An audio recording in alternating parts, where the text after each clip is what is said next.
Hello there and welcome back to the Sleep Science. You trudge slowly along the edge of the water, feeling the salty spray hit your skin, each droplet heavier than you expect. The horizon darkens, not from clouds, but from the looming descent into the deep, where sunlight dares not follow. You probably won't survive this without paying attention to every breath, every motion, and every quivering thought crawling up your spine. So before you get comfortable, take a moment to like the video and subscribe, but only if you genuinely enjoy what I do here. Feel free to post your location and local time in the comments, and I'll try to imagine you down there with me.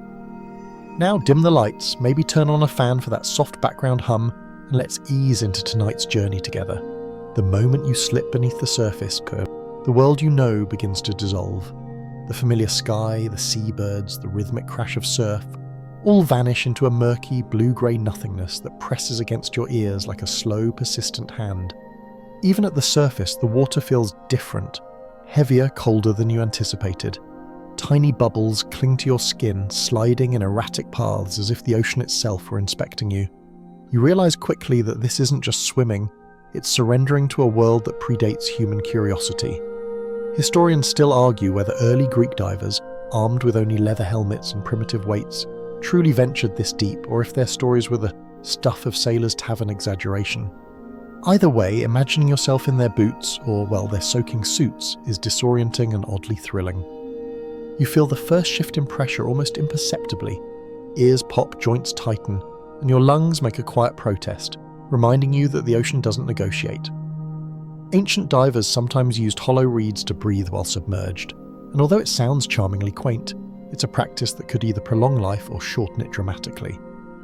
A fringe historical account even suggests that some divers coated their bodies in a paste made from animal fats or even crocodile dung to protect against cold and abrasion, a factor that makes you wrinkle your nose and wonder who decided that was a good idea. The water, dense and patient, allows no hesitation. You kick once and descend further, feeling a gradual numbness creep over your fingers and toes, a sensation so subtle at first you might miss it entirely. The deeper you go, the less light remains, the less sense of direction you have. Tiny particles float lazily, suspended in the gloom, catching whatever stray beams penetrate from above and refracting them into faint, ghostly sparks. You are no longer merely underwater. You are suspended inside an enormous breathing organism whose rhythms you cannot yet decipher. Every motion requires more thought. A sudden tug of current brushes against your arm, reminding you that even now, without realizing it, you are negotiating with the ocean's invisible hands. Scholars debate whether the first true deep-sea explorers, like the 19th century bathyscaphe pioneers, accurately recorded the pressure and temperature shifts, or if their diaries were dramatized to impress the Royal Societies. Either way, you sense the same creeping mix of awe and dread they must have felt. And then, as if to welcome you properly, something glimmers in the distance, a faint flickering glow that is not sunlight, not reflection, something foreign and alien. It winks and pulses in rhythm, teasing your imagination. Bioluminescence. Creatures you can barely name or conceptualize drift lazily in the current, lights blinking like underwater fireflies. You wonder if they are curious about you or simply indifferent, moving through a life rhythm completely separate from yours. The first sensation is wonder, the second is anxiety. Both are sharp and clear, and both are entirely human reactions. Your descent continues, slower now because the water seems to thicken with each meter, heavier on your chest, thicker in your lungs. Survival is already a calculation in every subtle movement, every choice to kick, twist or pause. Somewhere deeper still, the water muffles everything. Sound behaves differently here. Every heartbeat, every bubble escaping your mouth becomes a tiny explosion in the quiet gloom. You remember reading that early divers often mistook natural acoustic phenomena for distant monsters, their minds filling in the gaps where science hadn't yet reached.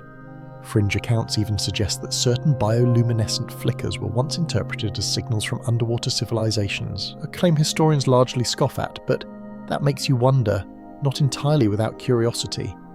The ocean is a stage of light and shadow, subtle motion and threatening stillness, and you are now a very small actor in a performance that began long before humans learned to swim. You notice how the colour drains from your surroundings. Blues deepen into inky purples. Then nothingness. Even the water's surface seems like a distant memory, like a half-forgotten dream. Your senses adjust, You start to notice the taste of salt on your tongue, the vibration of your own heartbeat in your ears, the odd way the water seems to press against your body in shifting, unpredictable ways. It is seductive and terrifying, hypnotic and disorienting all at once. You remember that early submersible experiments, even in the 20th century, occasionally reported divers experiencing vertigo or mild hallucinations just from the combination of pressure, isolation, and darkness. You shake your head slightly, trying to stay rational, but part of you already wonders what the ocean might show you if you surrendered fully to it. Your limbs move methodically now, testing currents and depth, trying to feel the invisible architecture of the deep. The first few meters are simple. You glide like a bird learning to fly underwater. Then the water's weight increases incrementally, subtle but persistent. Muscles resist, lungs tighten, ears ache. Ancient divers might have used weighted belts and hollow tubes, and you can imagine their surprise at the modern thought of swimming unaided in this pressure. The idea of surrendering to gravity and the water's crushing embrace becomes increasingly tempting and strangely thrilling. You're awake, alert, aware of the delicate balance between control and chaos in this alien world. The first section of your descent is more than a physical trial. It is a mental calibration. You measure your fear, your excitement of the event, your intuition.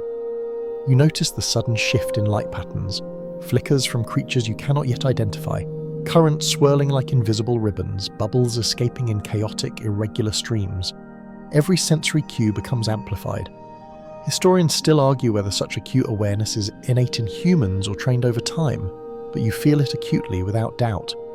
By the time you adjust, you realize that survival in this abyss is a constant negotiation, a conversation between your body, your mind, and a world that has existed long before either. And so you keep descending, letting go of the surface and everything it promised. The cold, the pressure, the unknown all converge into a steady, mesmerizing rhythm. Your first taste of the deep's reality is harsh but beautiful, oppressive, silent, and luminous all at once. You're here, you're submerged, and the ocean, patient and vast, waits for nothing.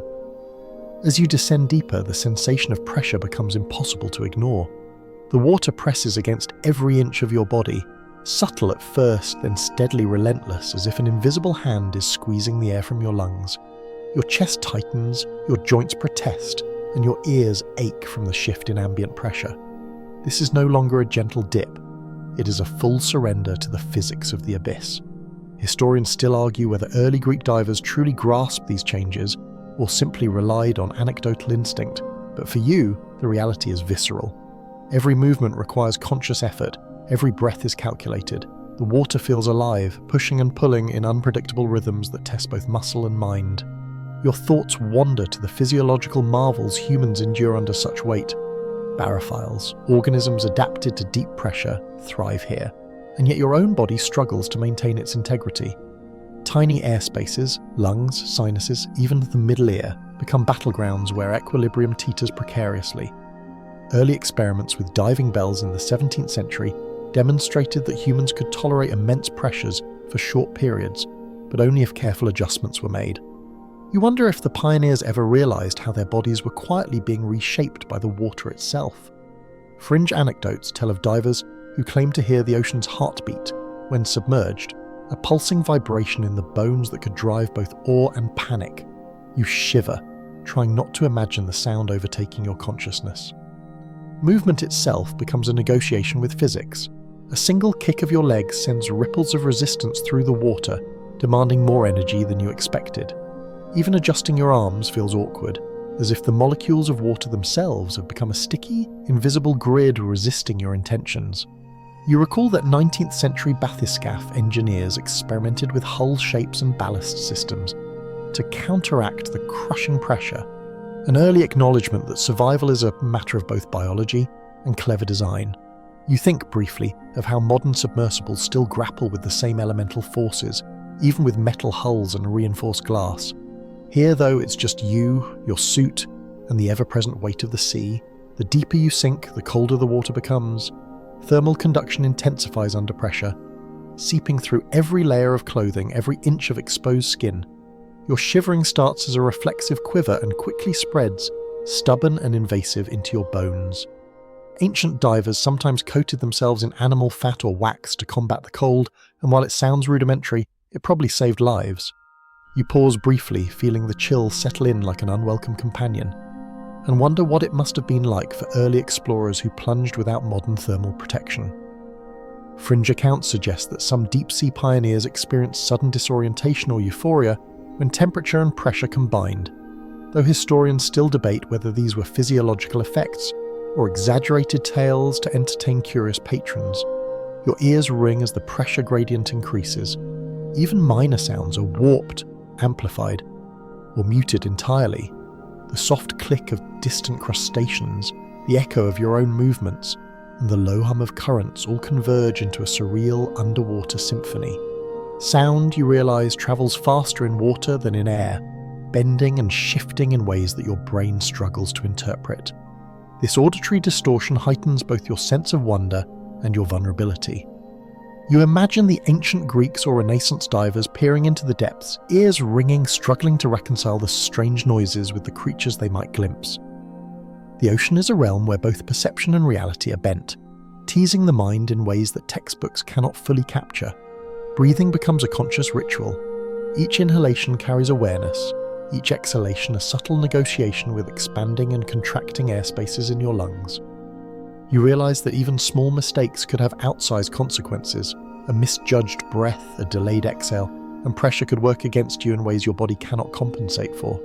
Modern divers use sophisticated equipment to manage these risks, yet even with technology, accidents still occur.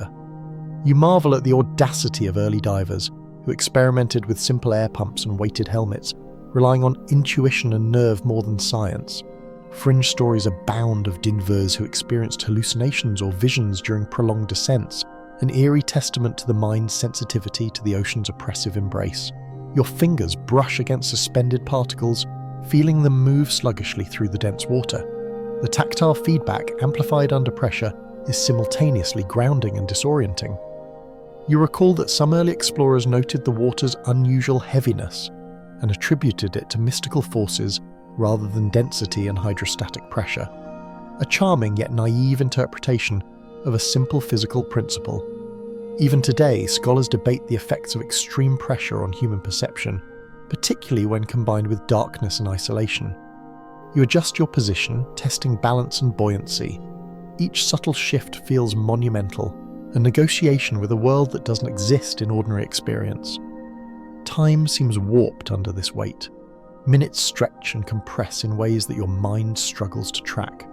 You notice the first glimmers of life barely visible in the distance, tiny specks of motion, bioluminescent flickers, but the pressure reminds you that observation is not passive.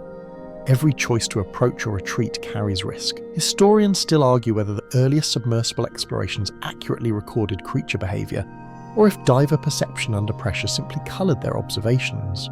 You, however, experience it firsthand, every flicker amplified, every motion underlined by the omnipresent squeeze of water pressing insistently against your chest. Your body begins to adapt subtly. You notice small changes in circulation, slight tension in muscles adjusting to sustained resistance, and the steady rhythm of breathing becomes a meditative counterpoint to the unyielding environment. The sensation of weight is not just physical, it infiltrates your mind, instilling a strange focus. You become acutely aware of every millimetre of movement, every heartbeat, every subtle pulse of water against skin and suit.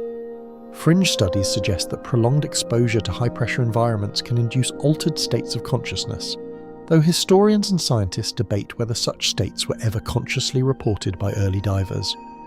In this quiet, oppressive theatre of the deep, you sense why those pioneers felt awe, fear, and exhilaration in equal measure. Even with your training, there is a constant hum of unease. Every joint, every air pocket, every limb is a site of negotiation with forces far beyond ordinary comprehension. The ocean's grip is both intimate and indifferent. It cares nothing for skill, preparation, or desire. You start to appreciate the delicate balance early explorers struck between courage, ignorance, and resilience. The pressure is a teacher and a tyrant simultaneously, revealing the fragility of the human form while hinting at capacities you rarely summon on land. As you continue downward, you understand that survival in the abyss is not about dominating the environment, but harmonizing with it, inch by inch, breath by breath, heartbeat by heartbeat. Descending further, you begin to notice that even small movements carry amplified consequences. A flick of the hand can disturb silt or plankton, clouding your visibility.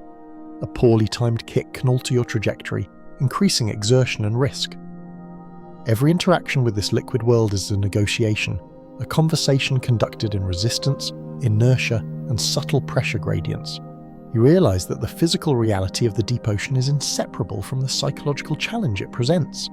Historians still argue whether the earliest deep dives were physically sustainable or simply acts of audacity recorded as survival stories, but you feel no doubt the ocean's pressure is absolute, patient, and utterly impartial. In this immersive, oppressive environment, you begin to feel the rhythm of the deep. Your lungs, your muscles, your mind all adapt incrementally to the immense weight above you.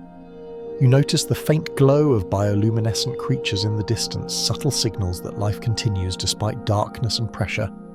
The ocean is not just a backdrop, it is an active, conscious participant in your experience. Every movement, every breath, every tiny adjustment is a dialogue with a force that has existed long before humans learned to swim.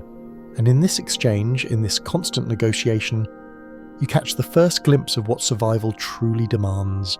Not courage alone, nor tools, nor technique, but patient respect for the immense, indifferent world around you. A faint glow appears ahead, distant but deliberate, like a signal in the void. You blink, wondering if your eyes are adjusting or if the light is real, emanating from creatures that have evolved without the sun. Bioluminescence. Tiny pulses, gentle blinks, and slow oscillations drift lazily through the water, illuminating the murky depths with a surreal glow. It's mesmerizing, almost hypnotic, like watching underwater fireflies performing a ritual just for you. Historians still argue whether sailors of the 18th century ever accurately documented these glimmers, or simply mistook reflections and faint phosphorescence for monstrous entities. For you, though, there is no doubt. These lights are alive, purposeful, and eerily comforting in the surrounding darkness. As you approach, shapes begin to emerge. Tentacles brush past faint orbs, delicate fins ripple, and some creatures seem to float as if weightless, utterly indifferent to the crushing pressure around them. Fringe marine reports suggest that certain deep-sea organisms can produce light patterns that mimic the movements of prey or predators, an evolutionary trick so precise it almost seems like intent. You slow your motion, careful not to disturb this glowing ballet, marveling at the choreography that has persisted for millennia. The sensation is both alien and intimate. You are a visitor in a world that has perfected itself far beyond human imagination. Some of the creatures are impossibly small, barely visible as luminous specks. Others, however, dwarf you in proportion, elongated bodies twisting in slow, deliberate patterns. Colossal squid, historians claim, occasionally venture within reach of early submersible explorers who describe them as nightmarish, otherworldly shadows. Fringe anecdotes even suggest that a few divers witnessed the squid with appendages so vast they could envelop a vessel entirely, though these tales remain unverified. You feel a shiver run along your spine at the thought, and yet there is a strange comfort in knowing you are surrounded by life that has thrived without sunlight, without air, and without the fragile constructs of human civilization. The way these creatures use light is astonishing. Pulsing streaks trace their limbs, illuminating water columns like delicate brushstrokes. Scientists remain divided on whether the primary purpose is communication, hunting, or camouflage, and you feel privileged to witness the ambiguity firsthand. A small cluster of lanternfish passes by, synchronized in their luminescence, their bodies vibrating in rhythm with the faint current. It's a reminder that, despite the isolation and immense pressure, life persists in forms both elegant and bewildering. You find your mind relaxing slightly. The alien light distracts from the oppressive squeeze of the water and the cold biting into your muscles. The sensory immersion is profound. The glow reflects off tiny suspended particles, creating the illusion of depth within depth, an endless fractal of moving luminescence.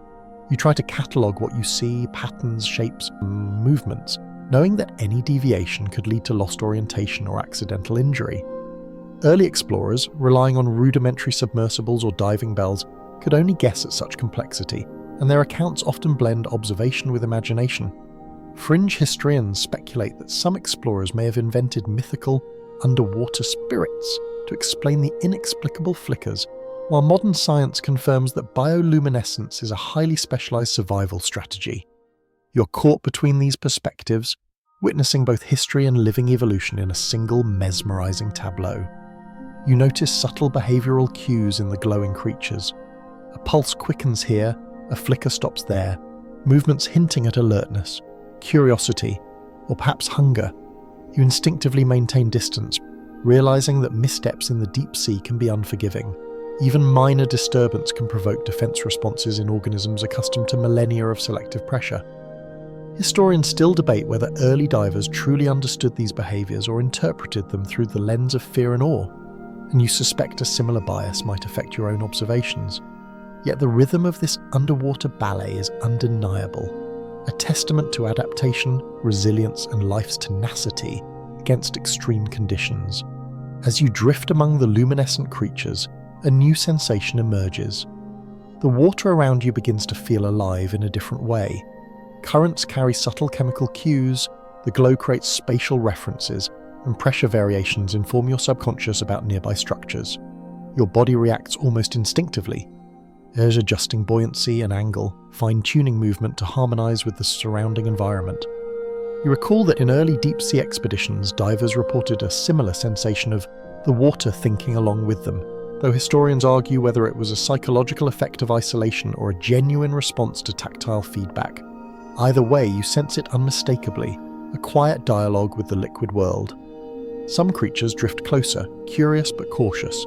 Their lights flicker in small bursts, illuminating your suit and the trailing bubbles from your exhalations. The interplay is mesmerizing. Every blink seems to carry meaning, yet you know interpretation is speculative. Fringe biologists argue that certain patterns might constitute rudimentary communication, a form of signaling completely alien to humans. You can't tell if they are warning, attracting, or merely existing in rhythm with each other, but you feel connected nonetheless. It's a rare and humbling reminder that even in the crushing pressure and near-absolute darkness, life has found ingenious ways to thrive and interact. You become aware of the subtle contrast between different types of bioluminescence. Tiny lights sparkle erratically, signaling movement or feeding behavior, while slower, steady glows mark larger, stationary organisms. Lanterns, flares, and flickers overlap like a cryptic constellation, forming a living map of this alien ecosystem. Historians still argue whether early divers could have accurately described such complex phenomena, or whether they relied on metaphors drawn from terrestrial experiences. Your eyes strain to capture detail, yet the more you observe, the more you realize that understanding this world fully may be impossible, a humbling acknowledgement that both frightens and fascinates you. Amid the glowing life, you catch a glimpse of something massive moving in the background. Shadowy, deliberate, and graceful, it passes without a sound, only revealing itself through the ripple of smaller, glowing organisms disturbed in its wake. Colossal squid or deep-sea whale, you cannot be sure, and that uncertainty sharpens every sense. Ancient mariners likely imagined monsters in these situations, combining fear, wonder, and imagination to survive the unknown. Fringe reports tell of divers feeling the presence of giant creatures even when they were not visible, and you start to understand why. The mind fills the gaps left by darkness with monumental possibilities. You pause to appreciate the beauty and terror simultaneously. The bioluminescent world is a delicate choreography of light, motion, and survival strategies honed over millions of years. You realize that your presence is intrusive yet inconsequential. The ecosystem adapts and persists regardless of your brief intrusion. Every flicker of light, every passing shape, every shadow that moves just beyond recognition is a testament to life's adaptability. The ocean, immense and patient, accommodates your observation without acknowledgement, a reminder of the fragile yet persistent nature of existence in extreme environments. Drifting further into the glowing abyss, you notice patterns repeating in unexpected ways. Flashes mirror distant pulses, clusters synchronize momentarily before dispersing, creating an illusion of intelligence and design. Scientists debate whether these behaviors constitute rudimentary social structure, or if they are simply emergent patterns of light, biology, and motion. You cannot resolve it, but the ambiguity makes the experience richer, more profound. The glowing creatures teach you a subtle lesson. Life finds rhythm even in isolation and darkness, and survival does not demand comprehension, only presence and adaptation. As the section draws to a close, you are left in quiet reverie, suspended among the lights. You are small, vulnerable, and utterly captivated. The bioluminescent creatures, indifferent yet mesmerizing, guide your awareness to the intricacies of survival, adaptation, and perception. Pressure, cold, and isolation fade slightly in comparison to this hypnotic spectacle. For a fleeting moment, you're not just observing life, you are part of its ongoing narrative, a participant in a story that stretches far beyond human history, deep into the ancient and alien heart of the ocean. The chill hits you first in your fingers, a subtle prickling that creeps down your arms before reaching the core of your body. The deeper you descend, the colder the water becomes, seeping into every layer of clothing, every inch of exposed skin, and every nook your consciousness hadn't expected to notice. You shiver uncontrollably, and each breath feels sharper, more deliberate, like inhaling glass instead of air. Cold in the deep sea is different from cold on the surface. It is insistent, unyielding, a silent reminder that life here requires adaptation or surrender. Ancient divers, long before modern wetsuits, smeared themselves with animal fats to retain warmth, a practice as gross as it was ingenious. Historians still argue whether this coating actually provided significant protection or was largely ceremonial, but in imagining it now, you feel a strange kinship with their resourcefulness. Every movement requires more energy, not only because of the water's resistance, but because your body burns fuel faster to maintain temperature. Muscles tighten, joints creak, and the extremities feel weighted by the cold. You recall that 19th century explorers noted this deep chill as a major limiter of dive time, often forcing premature ascents even when curiosity demanded otherwise. Fringe reports describe divers experiencing sudden euphoria in extreme cold, a paradoxical sensation that could either be psychological or a result of rapid endorphin release. You shake your head to dispel the thought, focusing instead on deliberate kicks and precise arm strokes to maintain buoyancy. The cold is relentless, an invisible predator that doesn't chase but waits. Your teeth chatter, though muted by the regulator in your mouth. Even the act of blinking seems to require extra effort, and the skin along your face tightens uncomfortably under the temperature gradient. Tiny bubbles escaping your exhalation froth and freeze momentarily in the ambient water, creating miniature constellations around your head. This is the moment when survival pivots from curiosity to calculation. You adjust your breathing rhythm, inhale slightly longer, exhale more deliberately, letting your body gradually acclimate to the unforgiving temperature. You marvel at the simple genius of early divers who relied entirely on instinct and animal fat to endure cold, knowing that a single misjudgment could be fatal. The chill also affects your cognitive function. Thoughts slow, your mind clings to the basics, movement, warmth, breathing, while abstract consideration of the glowing creatures or pressure recedes.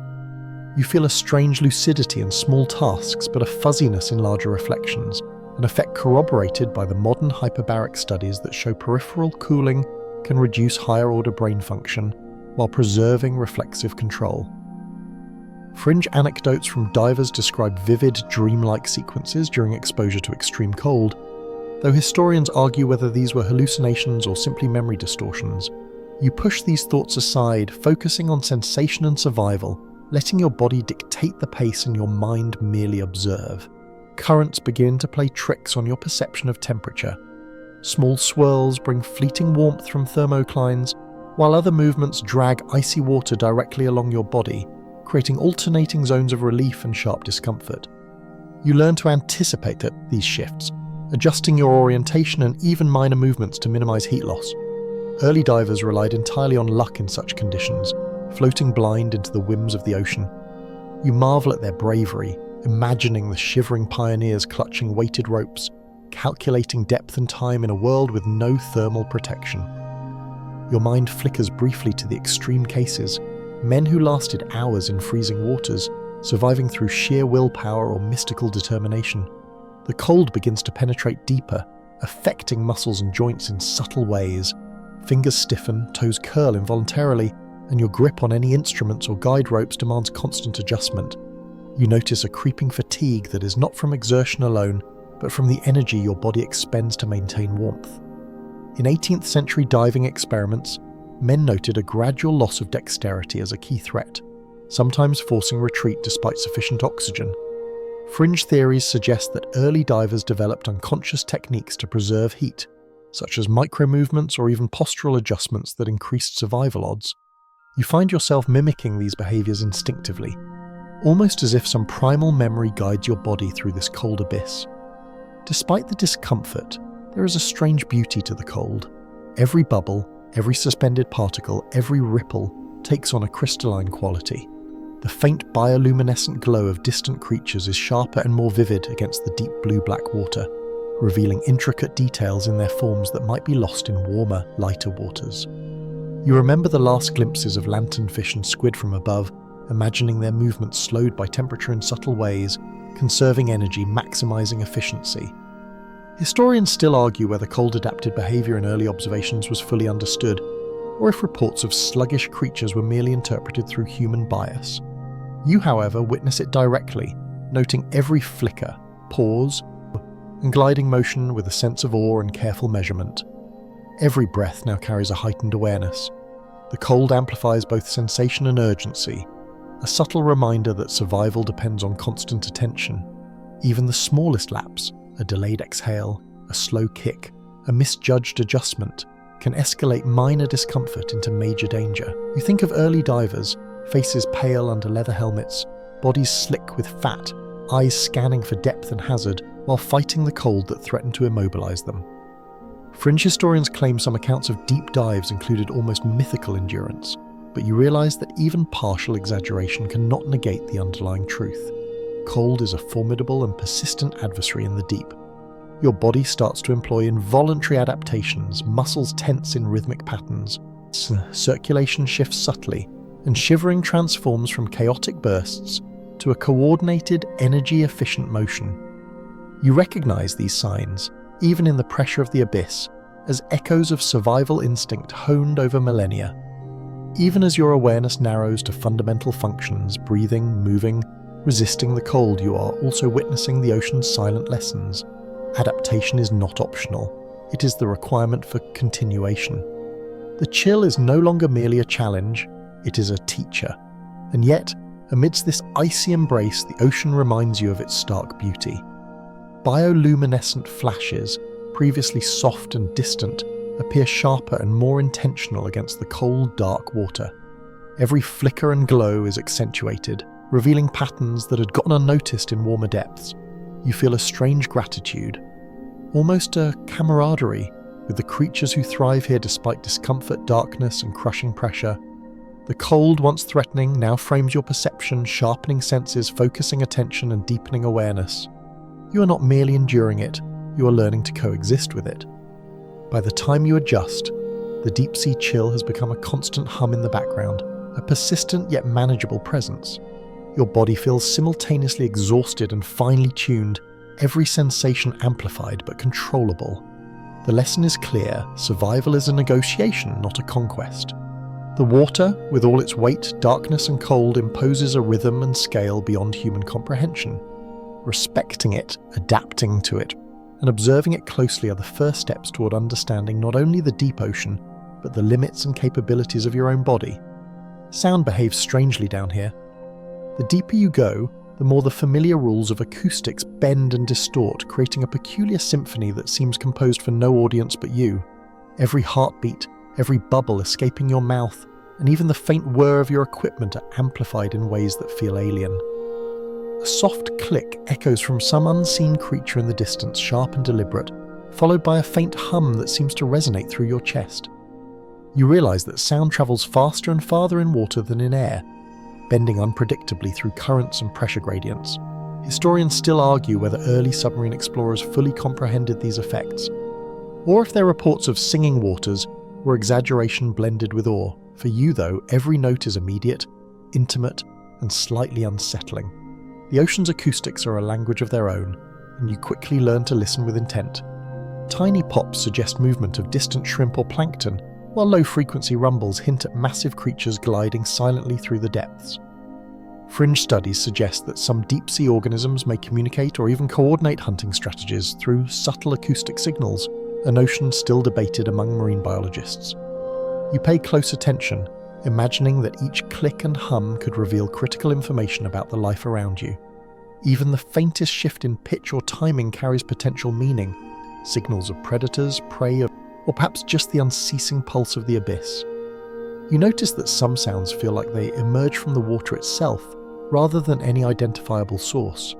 Tiny groans, almost imperceptible vibrations, make the water seem alive in a way that transcends visual observation. Ancient divers occasionally described similar sensations, interpreting the ocean as a sentient entity communicating with them in mysterious ways. Historians debate whether this was poetic exaggeration or a real auditory phenomenon caused by shifting currents and pressure. Fringe narratives describe deep-sea explorers hearing voices in the water during prolonged dives, sometimes attributed to neural effects of pressure combined with sensory deprivation. You shiver, realizing that even in modern times, the mind may trick you into perceiving intentions where none exist, but there is a strange, compelling allure to listening closely anyway. The sound of movement under pressure is uniquely revealing. Even subtle gestures of your body create pressure waves that interact with the surrounding water, forming echoes that bounce back milliseconds later. Each kick, each sweep of your arms, is an audible announcement of your presence. You learn to move deliberately, minimizing noise while remaining aware of the acoustic signature you leave behind. Early divers had no such understanding, often startling creatures or triggering dangerous encounters simply by moving too clumsily. You feel a sense of kinship with them, imagining their cautious, measured motions through the unknown. Occasionally, the click of an unknown creature punctuates the oppressive silence. You can't see it, shadows dominate the periphery, but the sound suggests intelligence or at least careful deliberation. Bioluminescent flashes sometimes accompany these noises, as if the creatures are punctuating Auditory signals with visual ones. Scholars debate whether such patterns are intentional communication, hunting strategies, or merely coincidental phenomena dictated by survival imperatives. Either way, your brain struggles to integrate sight, sound, and pressure, leaving you in a state of heightened awareness. Every instinct is alert, every nerve finely tuned to pick out anomalies, because in the deep sea, survival depends as much on perception as on movement. You begin noticing patterns in the ambient sounds. Currents produce rhythmic pulses. Suspended particulate matter clicks faintly against each other. Sometimes a distant low-frequency hum seems to vibrate through the entire water column, possibly caused by geological activity like shifting tectonic plates or underwater vents. Early seafarers, hearing similar sounds near coastal areas, often attributed them to sea monsters or supernatural forces.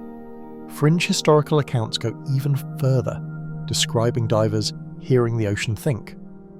While the modern explanation points to physics and biology, you cannot dismiss the eerie sensation of intelligence in the hums and clicks surrounding you. The auditory landscape is rich, strange, and impossible to ignore. Your own exhalations become part of the soundscape, and each bubble punctures the water with a miniature crack, echoing in unexpected directions. You notice how these noises travel differently depending on depth and proximity to thermoclines. Subtle temperature shifts in the water that bend sound like a prism bends light. Modern acoustic engineers still debate the full implications of these interactions for sonar and deep-sea exploration, and you can feel the logic intuitively. The deep is not a vacuum, but an acoustic labyrinth. Your attention oscillates between observing external sounds and monitoring your own, a delicate dance of perception and self-awareness. You also notice the mental impact of sound in isolation. With sunlight gone and visual cues limited, the auditory landscape dominates your perception. Silence, when it occurs, feels almost tangible, a weightless void that presses on your mind as much as the water presses on your body. Historians still argue whether early divers suffered cognitive stress from these conditions, or simply relied on folklore to explain auditory hallucinations. Fringe accounts claim that some deep-sea explorers developed acute sonar-like hearing under isolation, a survival adaptation triggered by prolonged exposure to auditory deprivation and pressure. You feel a subtle thrill at the thought, imagining that your own brain is quietly learning the language of this liquid world. The deep's acoustic environment also plays tricks on directionality. A click ahead might reflect off a wall, producing a phantom echo from another angle. A low hum might seem closer or farther depending on minor temperature shifts. You instinctively adjust your orientation to triangulate the source, a natural skill sharpened by necessity. Early submariners faced similar challenges, often mistaking echoes for massive creatures or obstacles. Fringe reports suggest that some divers became disoriented purely from auditory illusions, leading to dangerous situations that modern training only partially mitigates. You move cautiously, respecting the deceptive nature of sound in water while relying on it to guide your navigation. Even the bioluminescent creatures you observed earlier add to the soundscape. The subtle click of tentacle joints, the faint buzz of small fins cutting through dense water, each generates tiny acoustic signals that your mind now detects almost subconsciously. It is a symphony of life and movement, a reminder that the deep sea is a dynamic, interactive world rather than a static void. You realize that observing this environment requires not only sight and touch, but also an acute sense of hearing, an often overlooked tool for survival. Historians still debate whether early divers consciously understood this, but you sense that instinct and attention were their guides, just as yours are now. In the quiet hum punctuated by clicks, groans, and bioluminescent flickers, you find a rhythm. Each sound reinforces awareness, focus, and calm. The ocean communicates in ways that are subtle yet undeniable, teaching patience, vigilance, and observation. Pressure, cold, and light have already tested your body and mind, but sound adds a layer of complexity, sharpening perception and anchoring you in this alien realm. You move deliberately, attuned to every nuance, understanding that survival in the deep requires listening as much as it demands movement, courage, and adaptation. Oxygen begins to dominate your thoughts, not as a distant abstraction, but as a palpable critical resource that dictates every motion, every decision, every pulse of effort.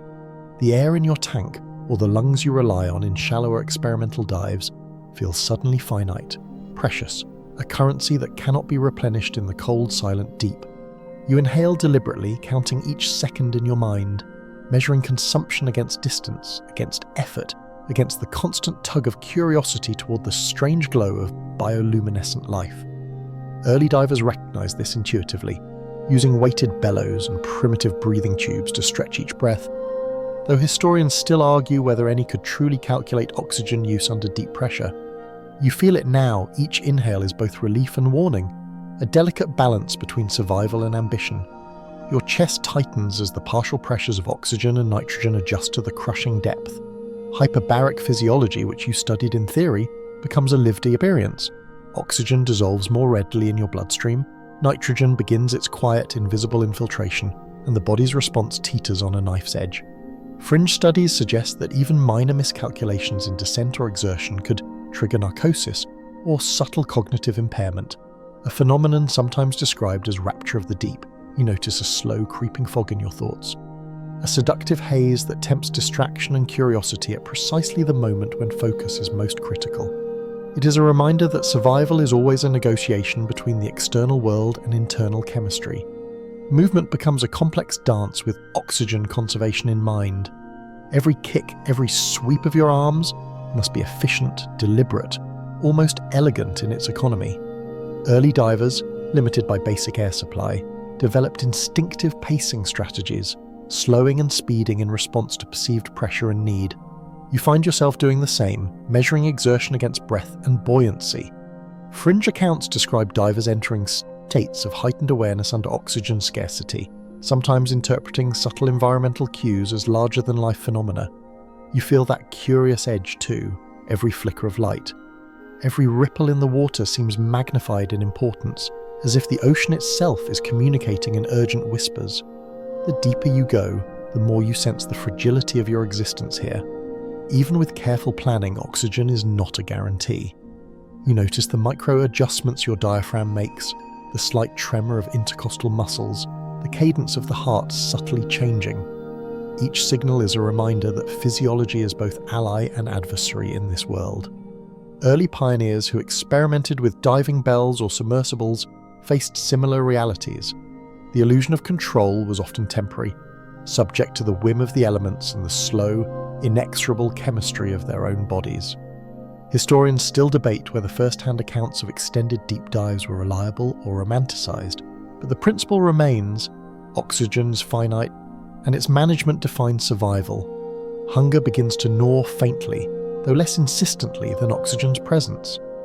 Even subtle energy deficits influence metabolism and therefore oxygen consumption. You recall reports of early submarine crews surviving on minimal rations, sometimes weeks at a time, their endurance a combination of planning and sheer willpower. Fringe observations suggest that some divers subconsciously adjusted movement and mental focus to conserve energy and oxygen simultaneously, a strategy now recognized as crucial for prolonged submersion. You adopt similar techniques, adjusting posture, slowing unnecessary movements, and allowing the water itself to guide your descent and drift. Every motion is intentional, every pause strategic. The glow of bioluminescent creatures now seems interwoven with your oxygen awareness. You notice them more acutely, a flicker here, a flash there, each burst reminding you to move efficiently or to hold still, conserving air for the moments that truly demand it. Scientists remain divided on whether such attention to environmental cues in oxygen-limited states is a natural adaptation or learned skill, but for you it feels instinctive. Your awareness sharpens. Sound, movement, light, pressure, all inform your next breath, your next stroke, your next decision. Survival in the abyss is not about brute force, but about precise, thoughtful negotiation with every variable, including your own physiology. You also notice subtle physiological feedback you hadn't expected. Fingertips tingle, ears adjust, and small muscles quiver. Tiny reminders of oxygen's influence on your nervous system. Even the subconscious processes, heartbeat, circulation, reflexes, become part of the awareness necessary for survival. Early deep divers, lacking our understanding of these interactions, likely relied on intuition or superstition to guide decisions under stress. Fringe historical accounts even describe mystical interpretations of these sensations, sometimes attributing survival to luck, divine favor, or otherworldly guidance. You, however, feel them as raw, tangible signals, entirely explainable yet impossible to ignore. Currents and movement now carry additional significance. Each adjustment in position affects oxygen consumption, both directly through exertion and indirectly through mental focus. You notice how drifting slightly with a current can conserve precious energy, while fighting it demands more air and increases subtle stress indicators. Scholars still debate whether early diving strategies accounted for such micro-adjustments or relied on trial and error. You discover that even minor efficiency gains can extend your functional time underwater significantly, a lesson that transforms fear into methodical calm. Pressure and oxygen together shape perception. You feel a subtle narrowing of attention, a clarity sharpened by necessity. Extraneous thoughts are brushed aside and your senses fine-tuned to cues essential for immediate survival. Bioluminescent flickers, slight shifts in current, faint noises, all are interpreted as signals with potential consequences. Fringe research suggests that oxygen limitation can heighten sensory processing in some individuals, producing an almost hyper-aware state, a survival mechanism embedded deep within human physiology. You experience this firsthand, each inhalation both sustaining life and focusing awareness, a tangible rhythm of adaptation. Even as the glow of distant life pulses in the gloom, you are acutely aware of limits. Each moment of fascination must be weighed against the practical calculus of oxygen use. You breathe carefully, adjust posture, drift gently with subtle currents, and move only when necessary. Early divers face similar dilemmas, balancing curiosity, ambition, and survival, often with incomplete understanding of physiology. Fringe historians suggest some recorded extraordinary durations underwater, but the underlying lesson remains universal. Oxygen is finite, and mastery over it, through awareness, efficiency, and respect, is the cornerstone of deep-sea survival. The interplay between observation and physiology continues, subtle and unrelenting. Each breath is an exercise in patience, each movement a negotiation with the environment. Bioluminescent patterns, pressure changes, and water currents are all woven into the ongoing calculation of survival. You feel a strange exhilaration, knowing that the dance of life here is a careful balance between external marvel and internal necessity. In the deep sea, curiosity and caution must coexist, mediated by every heartbeat, every inhalation, and every gram of oxygen coursing through your veins. Shadows begin to shift in ways that feel almost purposeful. Your eyes, adjusted to the dim glow of bioluminescent life, detect massive shapes gliding silently through the water, bodies so immense they distort the very currents around them.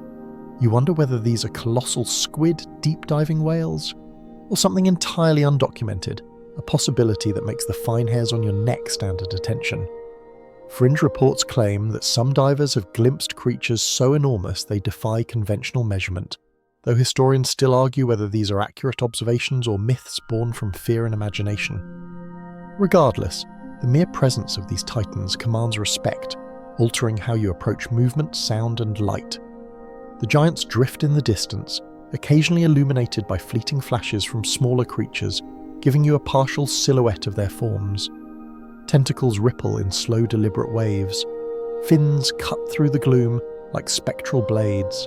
Every movement is graceful yet powerful, a reminder that even in absolute darkness, predators have honed motion to near perfection. You instinctively slow, holding your breath for a beat longer, letting the current carry you rather than fighting it, minimizing disturbance.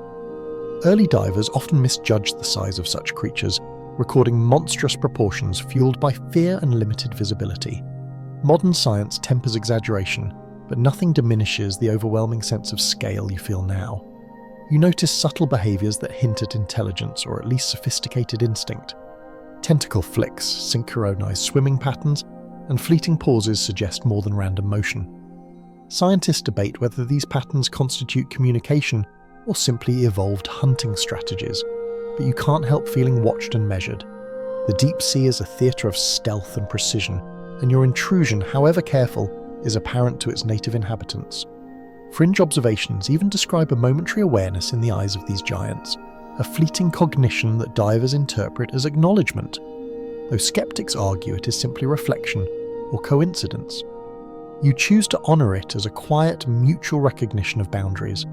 Your movements become increasingly cautious. Every stroke must be deliberate, every shift measured against potential disturbance.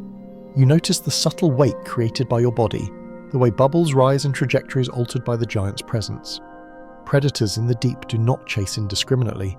They respond to signals, vibrations, and changes in the environment. Early divers had no instruments to monitor these subtle cues, relying entirely on intuition, fear, and luck. You feel a strange kinship with those pioneers, imagining their hearts pounding as unknown shapes passed near them, invisible yet palpably immense. Even the bioluminescent organisms seem to respond to the giants. Lanternfish scatter, tiny sparks darting in chaotic bursts, while larger glowing creatures pause, perhaps sensing the movement of something beyond your comprehension. Scholars still argue whether prey species possess innate awareness of predator silhouettes, or if these are purely instinctive reactions to pressure and light. You observe, fascinated, how the ecosystem adapts dynamically, a living network of cause and effect unfolding in real time. The giants are part of this system, apex actors whose presence influences life hundreds of meters away. You feel a subtle psychological shift. Awe mixes with fear. Fascination merges with survival instinct. Your heart rate quickens slightly, but you maintain control, aware that sudden panic could be as dangerous as the creatures themselves. Early deep-sea divers face similar internal battles, balancing curiosity with prudence in a realm where miscalculation could prove fatal. Fringe historical accounts suggest that some divers deliberately kept their distance from massive, unidentified creatures, not out of fear, but to respect a form of intelligence they believed they could not comprehend. You adopt a similar approach, drifting slowly, observing without intrusion, blending motion with current and shadow. The giant's presence also teaches spatial awareness. The way they displace water subtly shifts your buoyancy and position, requiring mimetic corrections in posture and kick timing. You notice the way they glide in arcs, creating currents that ripple outward, and you adjust, learning to read the invisible flow of the deep. Ancient divers had no such feedback, often miscalculating distances or startling these creatures unintentionally. Fringe observations recount minor collisions in early deep-sea expeditions, emphasizing the importance of subtle perception and patience. You understand now that movement here is negotiation, not assertion. An acknowledgement that power in the deep is measured not in aggression, but in awareness. Occasionally you catch a glimpse of a shadowed eye or a glimmer along a tentacle. It vanishes before recognition, leaving only the memory of scale and grace. Even without direct confrontation, the giants teach lessons about patience, attention, and humility. You sense that your survival relies as much on psychological respect as physical maneuvering. Historians debate whether early divers recognize these subtle dynamics, or if modern interpretation reads too much into anecdotal accounts, yet your own experience confirms their importance. Every ripple, every flicker, every sound informs decisions: where to move, when to pause, how to conserve energy and oxygen. The giants pass near enough that your body instinctively tenses. Though you maintain composure, you marvel at their elegance, their efficiency, and the way they dominate the deep without hasty or wasteful action. This is not brute strength alone. It is adaptation honed by millions of years, evolution sculpted into fluid motion. You are a small, transient presence in this environment, and yet by observing respectfully, you gain insight into survival strategies beyond human comprehension. Even in silence, even in darkness, the giants teach lessons about timing, patience, and the careful calibration of every action. Drifting alongside these enormous forms, you recognize the delicate balance of the ecosystem. Predators, prey, currents, pressure, temperature, and bioluminescence interact seamlessly. A living choreography where missteps can be fatal. You feel both humbled and exhilarated, a participant in the ongoing narrative of deep-sea survival. Fringe studies suggest that encounters with apex creatures can leave divers with lasting cognitive impressions, blending awe, fear, and heightened awareness, a phenomenon historians note but cannot fully quantify. You sense it now, an almost meditative focus, sharpening every sense while grounding you in the reality that survival requires observation, adaptation, and quiet respect. Even after the giants drift into the gloom, their presence lingers. Currents ripple differently, bioluminescent life resumes prior patterns, and shadows shift subtly in reaction to the displacement left behind. You notice that your own movements must continue to harmonize with these residual flows, a delicate dance where vigilance and observation are inseparable. The deep sea is a world of giants, shadows, and unseen actors, teaching lessons in patience, strategy, and humility. As you drift further into this luminous abyss, you understand that survival depends as much on noticing the unseen and subtle as it does on combating the obvious and immediate. You find yourself drifting into what feels like a floating city, a dense congregation of life that pulsates and shifts around you. Tiny organisms cluster together in shimmering clouds, suspended like living fog, while larger creatures weave slowly through the gaps, casting elongated shadows that ripple across the particles below. It is a spectacle both beautiful and overwhelming. Plankton, jellyfish, comb jellies, and myriad other species coexisting in a vast three-dimensional network. Scientists still argue whether these dense aggregations are purely random or whether subtle environmental cues orchestrate the formations, a debate that resonates now as you navigate the living labyrinth. You pause, letting your body drift gently, aware that movement can easily disrupt the fragile equilibrium. The bioluminescence here is almost hypnotic. Tiny lights blink in synchronized patterns, creating illusions of streets and pathways within the floating mass. Lanternfish flicker in small arcs, jellyfish pulse with slow, deliberate flashes, and countless smaller organisms shimmer unpredictably, like a galaxy condensed into a finite volume. Fringe studies suggest that some of these patterns serve as defense mechanisms, confusing predators or signaling to kin, yet their complexity hints at strategies you cannot fully comprehend. You wonder if early divers ever witnessed similar cities and dismissed them as mere clutter or fantastical visions. Historians still debate whether their accounts captured reality or imagination. Either way, the spectacle before you demands both observation and respect. Navigating this floating metropolis requires more than attention to light. Currents and subtle flows dominate every movement. Water columns shift unpredictably, carrying clusters along invisible highways, while eddies and whirlpools create zones of near stillness or sudden turbulence. You adjust instinctively, letting your body harmonize with these flows rather than fight them, minimizing energy use and oxygen consumption. Early divers lack the advantage of modern buoyancy control, relying on weighted belts and trial and error positioning to avoid disturbing these aggregations. You marvel at their bravery and persistence, recognizing that every inch of survival demanded patience, awareness, and luck. Predators lurk within this city of life. Small shadows flash across your peripheral vision, and occasional rapid pulses suggest attacks or evasive maneuvers. You recognize patterns in the chaos, flashes of light preceding movement, the scattering of particles, subtle changes in current. Scholars still debate whether deep-sea prey species anticipate predator motion or simply react instinctively to hydrodynamic cues, but for now, you treat every flicker as potential warning. Your heart quickens slightly, though you maintain composure, observing and drifting with purpose. The floating city is beautiful, yes, but it is also dangerous. A vivid reminder that life in the deep is a constant negotiation between curiosity and caution. You notice that the density of organisms affects your perception of depth and shale.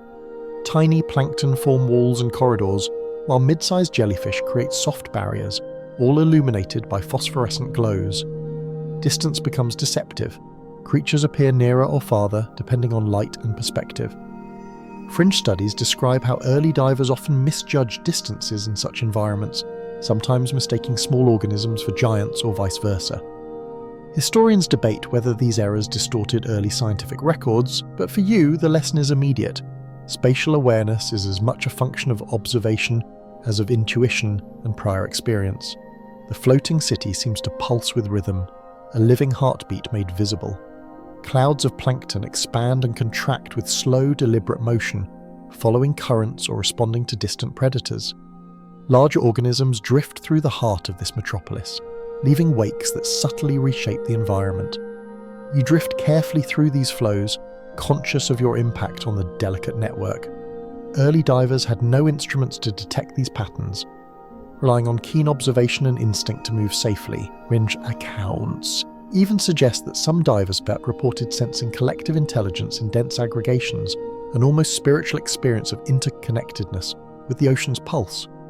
You feel echoes of that sensation now, a subtle but undeniable awareness of rhythm and coordination. You begin to notice symbiotic interactions within this living city. Tiny shrimps cling to jellyfish, using their stings for protection, while feeding on passing plankton. Small fish dart along currents created by larger creatures, conserving energy while evading predation. Scholars still argue about the extent to which these relationships are cooperative versus survival-driven, but the complexity is astonishing.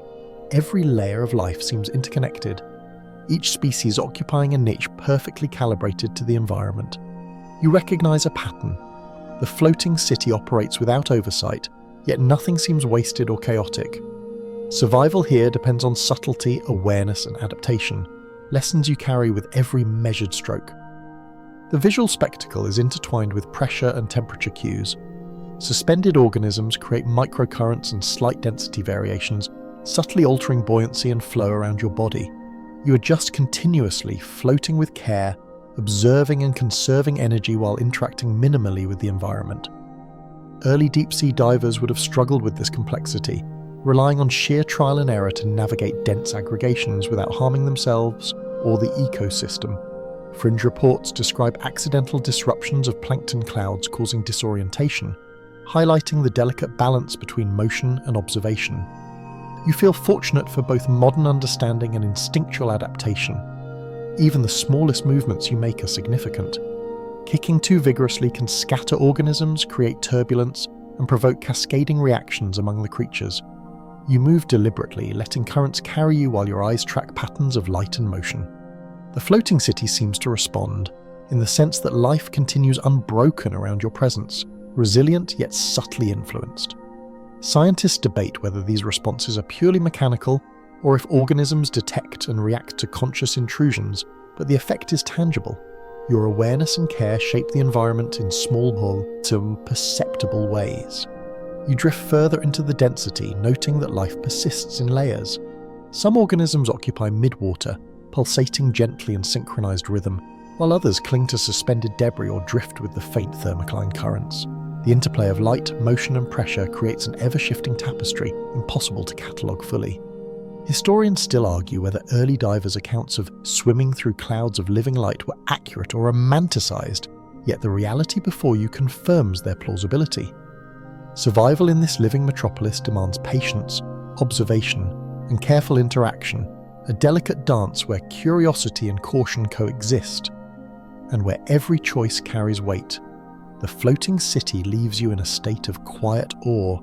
You're a tiny presence amidst uncountable creatures, all thriving in darkness, under pressure, and within currents that defy terrestrial intuition. Fringe research suggests that prolonged immersion in such environments can induce meditative or even hallucinatory states, though historians debate whether early divers experienced these consciously or interpreted them symbolically. For now, you absorb the rhythms, the light, the flow, and the tiny lessons of adaptation and survival that this alien metropolis imparts. Each flicker of life, each pulse of current, reminds you that the deep sea is not empty or chaotic. It is structured, alive, and profoundly interconnected. A flicker in your peripheral vision makes you freeze. Shadows stretch and shift unnaturally in the dim bioluminescence, suggesting presence beyond the floating city of life. Predators are out there, hidden in the darkness, moving with patience honed over millennia. Your heart rate ticks upward, tempered only by conscious control and careful breathing. Even the tiniest ripple in water, a displaced particle, or a glint of light could betray your location. Early divers face similar challenges, often unable to differentiate harmless motion from impending danger. Historians still argue whether their sea monster accounts were exaggeration or genuine encounters with apex creatures. You feel both fear and fascination, acutely aware that survival now depends as much on perception as on physical ability. The first predatory movements are subtle. A shadow glides near, disturbing only the smallest clusters of bioluminescent plankton, creating a ghostly trail of disappearing light. You observe carefully, noting its trajectory, velocity, and size. Fringe marine studies suggest that some predators may emit minimal bioluminescent signals to mislead prey, creating illusions of presence or absence. You feel the weight of observation. Even minimal movement could draw attention, but excessive stillness risks neglecting visual cues. Every flicker, every subtle shimmer of light carries meaning in this complex three-dimensional chessboard of survival. You drift slowly, matching the ambient current to remain undetected, measuring each stroke and breath. Early divers lacked such detailed understanding, often relying on instinct alone. Some fringe historical accounts suggest that certain divers intentionally mimicked natural water motions to avoid alarming predators, an early form of behavioral camouflage. You now practice the same, adjusting posture and propulsion to blend subtly with the environment. The ocean is not omnipotent, it is a theatre of subtle vibrations and hydrodynamic signals, and every predator senses the minute cues you generate. Suddenly, a larger shape emerges, massive but partially obscured by darkness. Its presence is both terrifying and beautiful, a reminder that apex predators are the ultimate measure of adaptation. Tentacles, fins, or a whale-like shadow, its identity remains unclear, sweep through the water with calculated precision. You instinctively slow, holding your breath and minimizing any detectable movement, aware that human size and noise are irrelevant in comparison to evolutionary mastery. Historians debate whether early divers encountered similar creatures or merely misinterpreted shadows, yet the physiological and psychological response seems timeless, awe mixed with acute survival instinct. The bioluminescent life reacts immediately. Clusters of lanternfish scatter in chaotic spiraling arcs, while jellyfish pulse erratically, almost as if signaling alarm. You notice small predators darting with the chaos, opportunistically hunting, a stark reminder of the constant ebb and flow of survival strategies in the deep. Scholars still argue whether these behaviors are strictly instinctual or influenced by rudimentary communication, but the outcome is undeniable. The predator shapes the entire environment.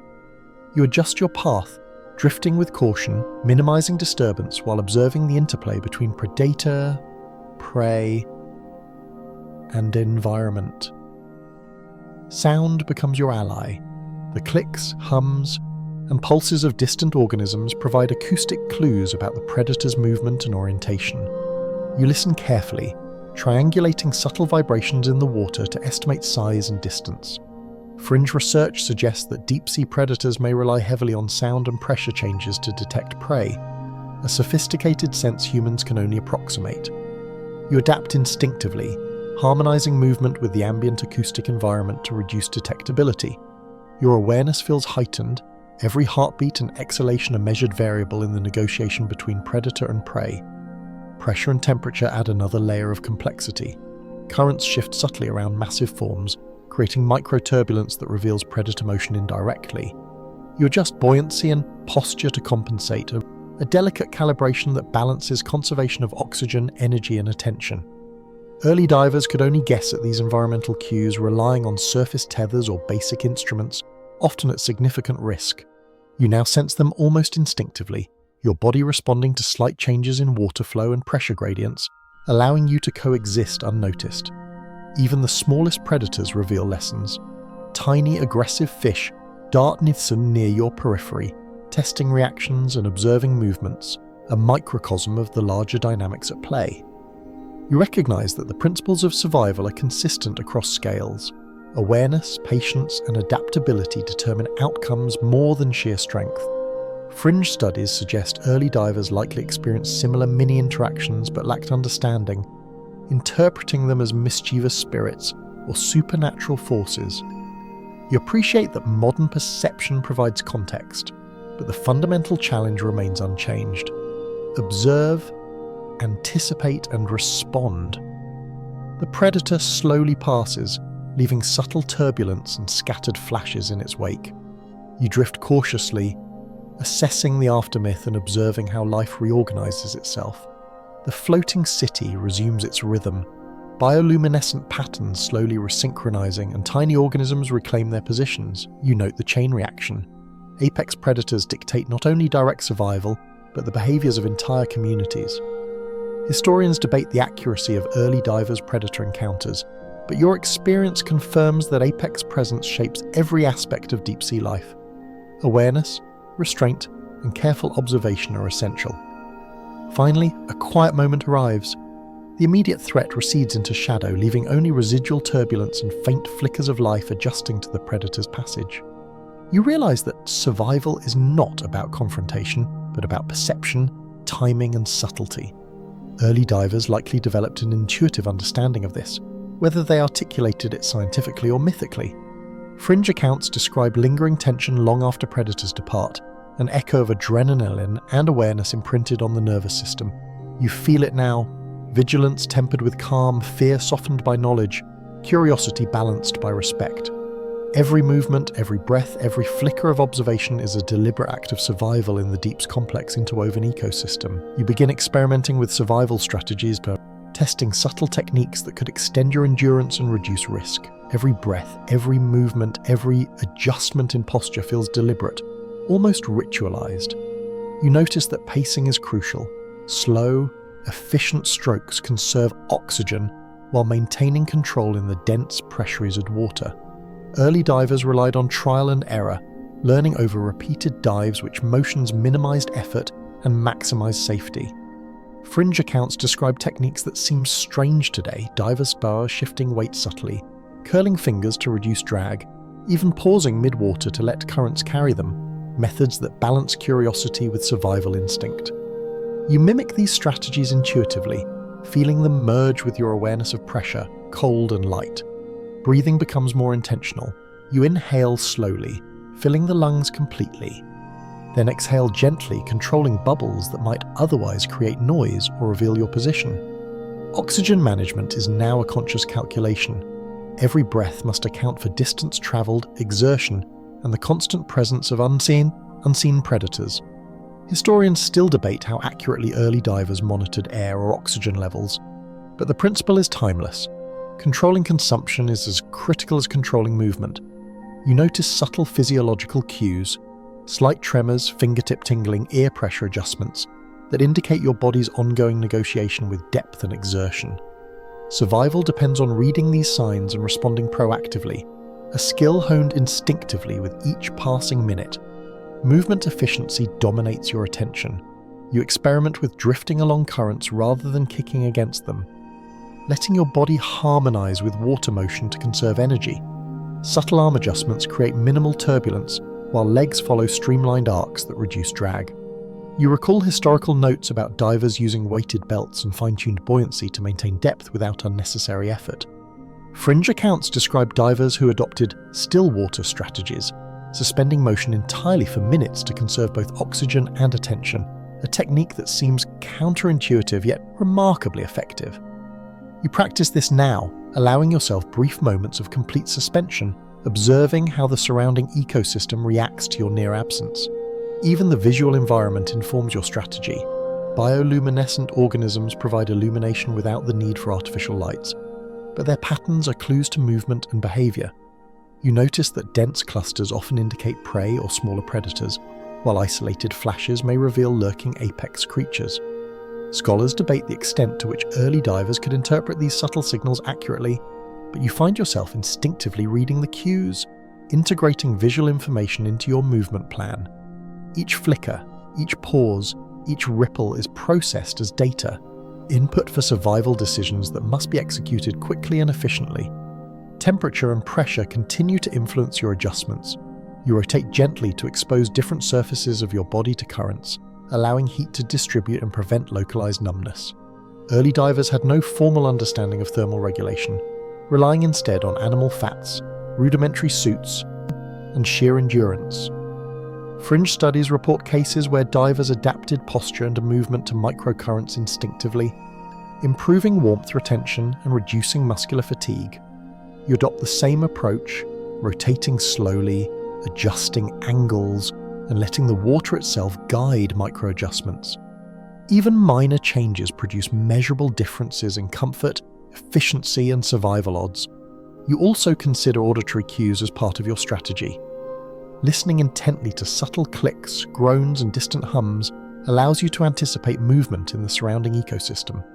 Tiny predators scurry in predictable patterns, while apex creatures create low-frequency vibrations detectable only by careful attention.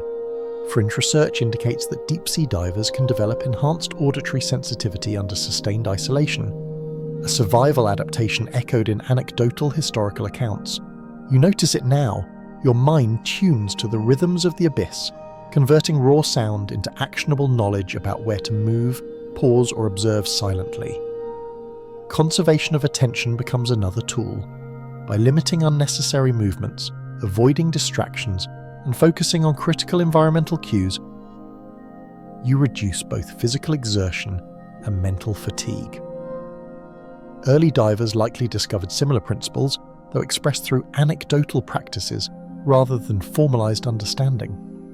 Historians debate whether such knowledge was passed systematically or reinvented with each expedition, but your personal experience confirms the principle.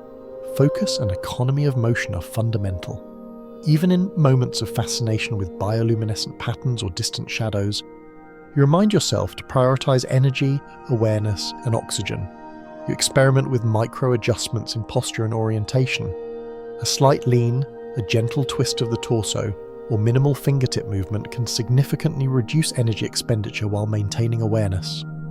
Early divers' manuals sometimes hinted at these methods indirectly, advising calm, deliberate motion to survive longer in the hostile conditions.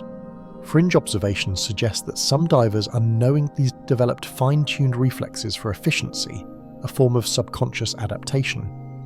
You now refine your technique consciously, integrating tactile feedback, current flow, and buoyancy control into seamless, fluid motions that conserve both oxygen and energy while minimizing detection. The psychological aspect of survival also demands attention. Controlling fear, balancing curiosity with caution, and maintaining mental clarity are as vital as physical adjustments. You notice that anxiety increases oxygen consumption subtly, while calm, deliberate focus reduces it measurably. Early divers likely experienced similar effects, though historical accounts often describe the sensations poetically rather than scientifically.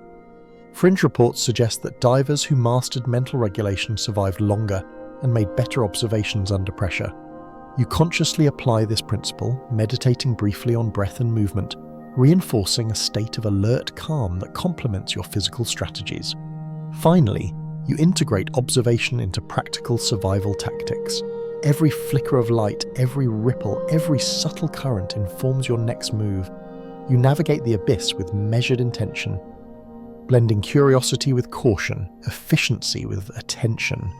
Early divers learned that survival was not about brute strength or prolonged struggle, but about harmony with the environment, anticipating threats, and managing finite resources intelligently.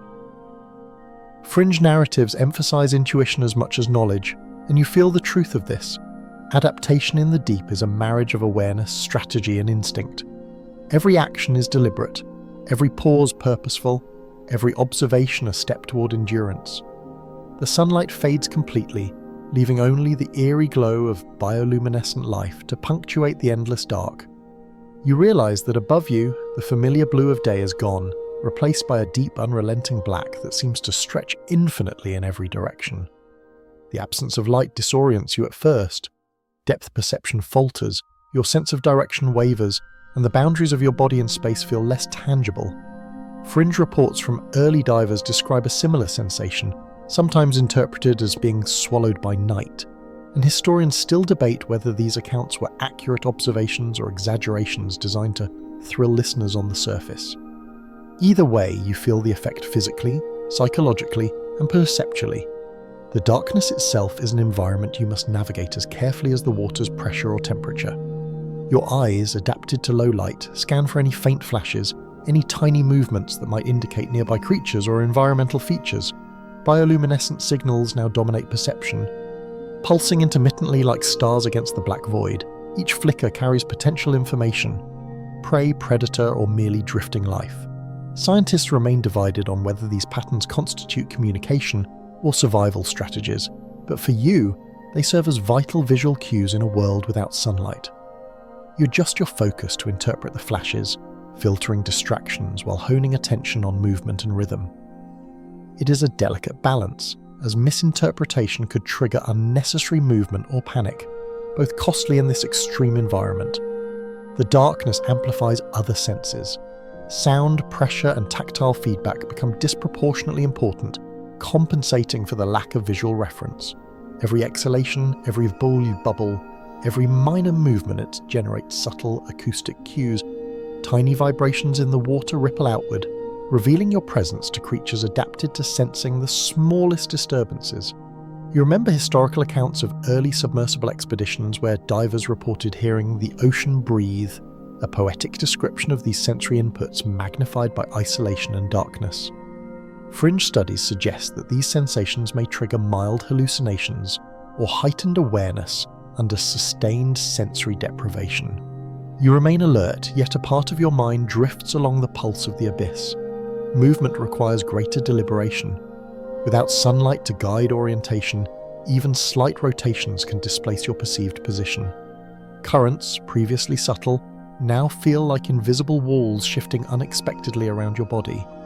Early divers often became disoriented in complete darkness, misjudging depth and direction, a phenomenon still debated by historians.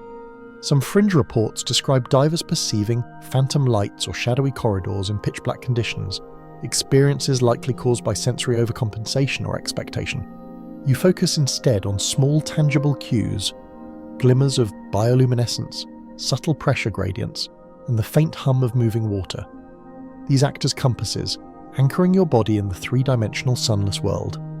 Your psychological state subtly shifts. The absence of light imposes a sense of timelessness. Minutes stretch, then contract unpredictably, making every movement feel measured against an undefined temporal backdrop. You become hyper-aware of each inhale, each heartbeat, each adjustment in posture.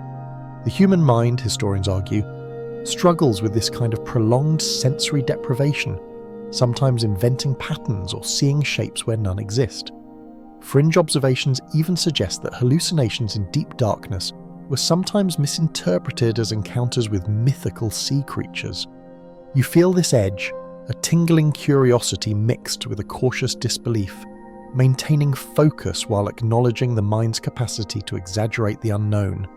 Temperature and pressure interactions intensify in the darkness. The absence of visual reference makes the bite of cold more pronounced. Every shiver is magnified by the mental isolation imposed by pitch black. You adjust subtly, rotating with microcurrents and extending or retracting limbs to conserve warmth while maintaining buoyancy. Early divers lack this understanding, relying on instinct, limited insulation, and sheer perseverance. Historians still debate whether prolonged exposure under such conditions was survivable without severe physiological effects, and fringe studies claim that some divers reported heightened tactile and auditory sensitivity as compensation. You notice it in yourself, the body quietly compensates, enhancing perception where sight fails. The bioluminescent life now becomes your guide and companion. Each pulse, each flash, each slow-moving glow marks a waypoint in the endless dark. You drift among the tiny lights, careful not to disturb them, using them to gauge distance and movement while maintaining awareness of oxygen and energy.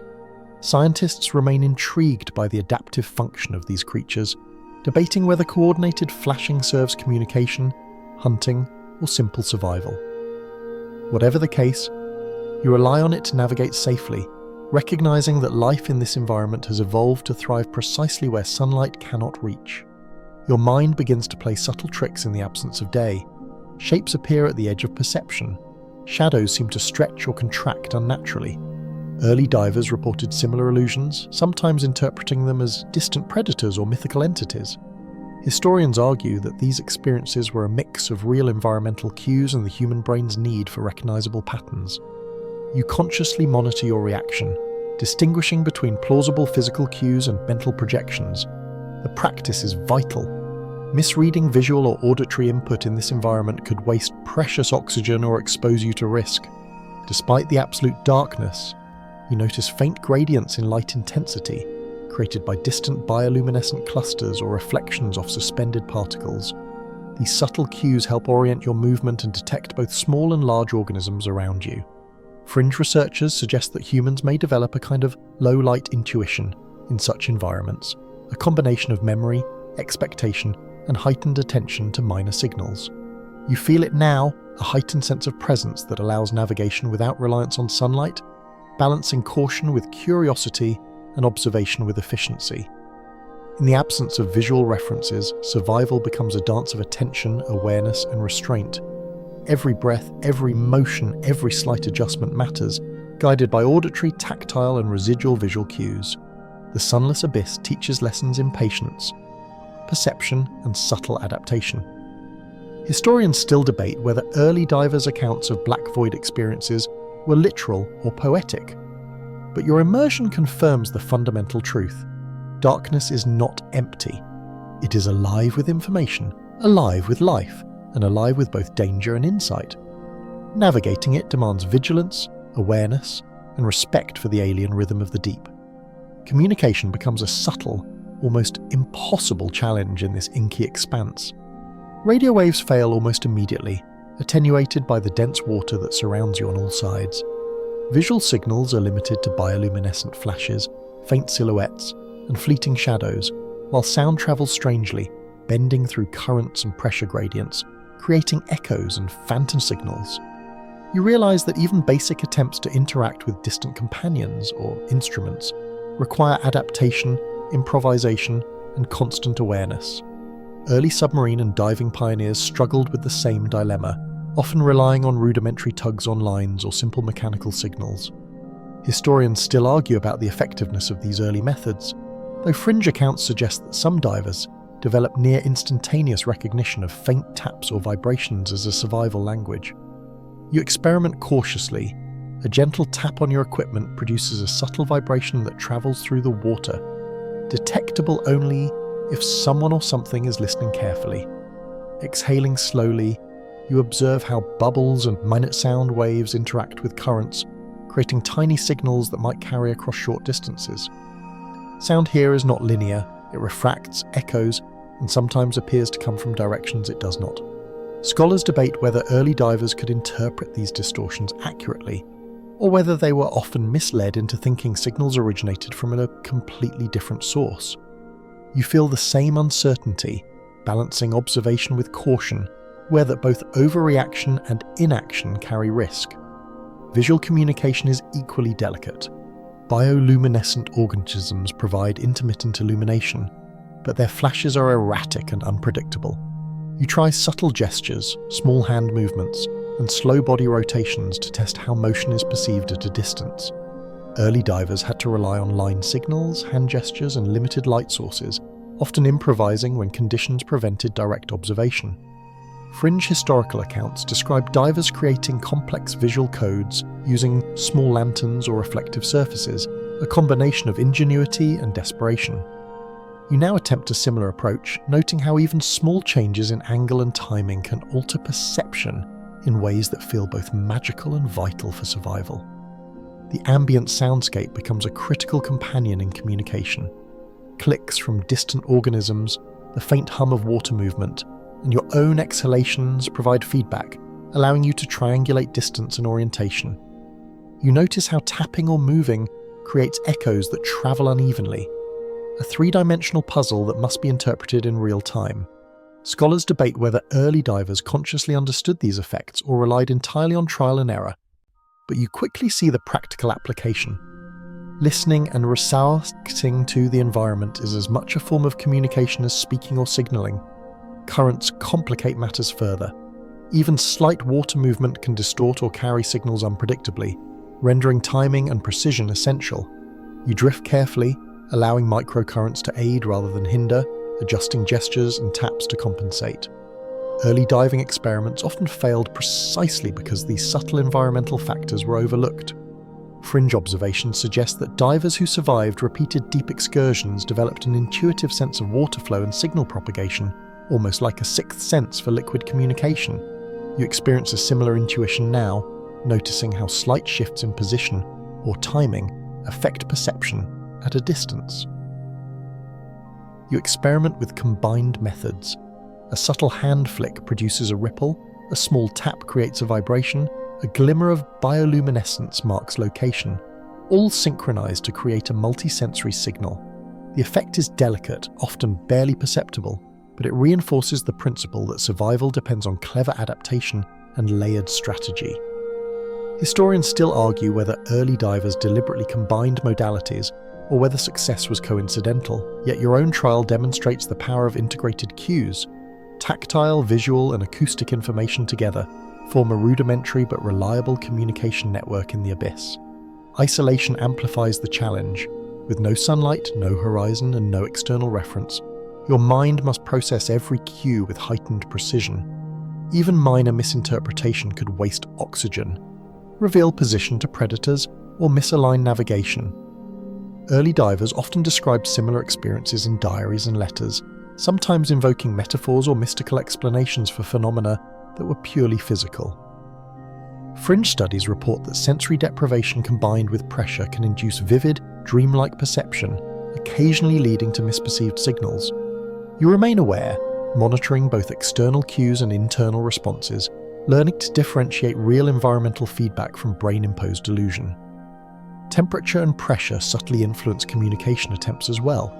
Cold slows movement and reduces dexterity, making gestures less precise. High pressure alters bubble formation and vibration propagation, affecting acoustic signals. You adapt by slowing motions, aligning movements with currents, and allowing tactile or visual signals to propagate naturally. Early divers lacked this understanding, often relying on repeated failure to adjust their strategies. You recognize how integral attention to environment, body, and context is to even the simplest act of speaking under beta. Even the smallest bioluminescent organisms participate indirectly. Their random flashes sometimes mask or enhance visual signals, creating a dynamic, shifting backdrop that must be accounted for. You drift within this interplay, testing timing and placement, refining methods to maximize clarity without compromising energy or oxygen. Scholars debate whether deep-sea organisms themselves perceive or react to these microsignals intentionally, but your own experience underscores a practical truth. In extreme environments, every visual and auditory cue matters. The cumulative lesson is clear. Communication in the abyss is subtle, multi-layered, and inseparable from survival.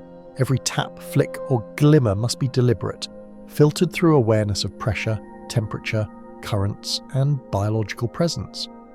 Early divers, despite limited understanding, often succeeded through a combination of intuition, experience, and patience. Fringe historical accounts suggest that mastery of such communication could determine life or death. You feel the weight of this knowledge now, integrating environment, physiology, and instinct into a continuous, fluid dialogue with the deep itself, a conversation that relies on precision, observation, and respect for the alien rules of this submerged world. Hunger begins to gnaw, subtle at first, a quiet reminder that the body needs fuel even in the crushing pressure and absolute darkness. You notice your movements becoming slightly less fluid, energy reserves dipping just enough to require conscious adjustment. The deeper you go, the more survival becomes a balance between observation, energy, and caloric expenditure. Early divers often survived on minimal rations, relying on dried meats, bread, or primitive preserved fish, stretching limited provisions across days or weeks. Historians still argue whether these accounts were accurate or exaggerated for dramatic effect, but for you, the principle is undeniable. Energy is finite, and hunger can be as dangerous as predators or pressure. Your mind cycles between curiosity and necessity. The glowing city of plankton, lanternfish, and drifting jellyfish is beautiful, mesmerizing even. Yet each movement to explore it consumes oxygen and energy, heightening the awareness of hunger. Fringe studies suggest that in prolonged immersion, metabolic shifts occur that alter appetite perception, sometimes dulling hunger to allow survival under extreme conditions. You feel this subtly, the craving for sustenance present but not overwhelming, allowing careful management of limited reserves while continuing the observation and adaptation crucial to survival. You experiment with movement and postures that conserve energy. Small adjustments in body orientation reduce drag, letting currents carry you passively whenever possible. Limbs are positioned to minimize muscular strain, rotations are slow and deliberate, and exhalations are measured to conserve both oxygen and energy. Early divers, historians note, discovered similar techniques through repeated trial and error, often recording them as tricks of the trade in personal logs.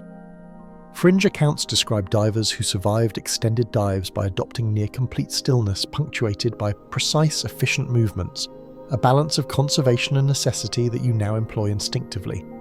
The need for sustenance also sharpens observational skills.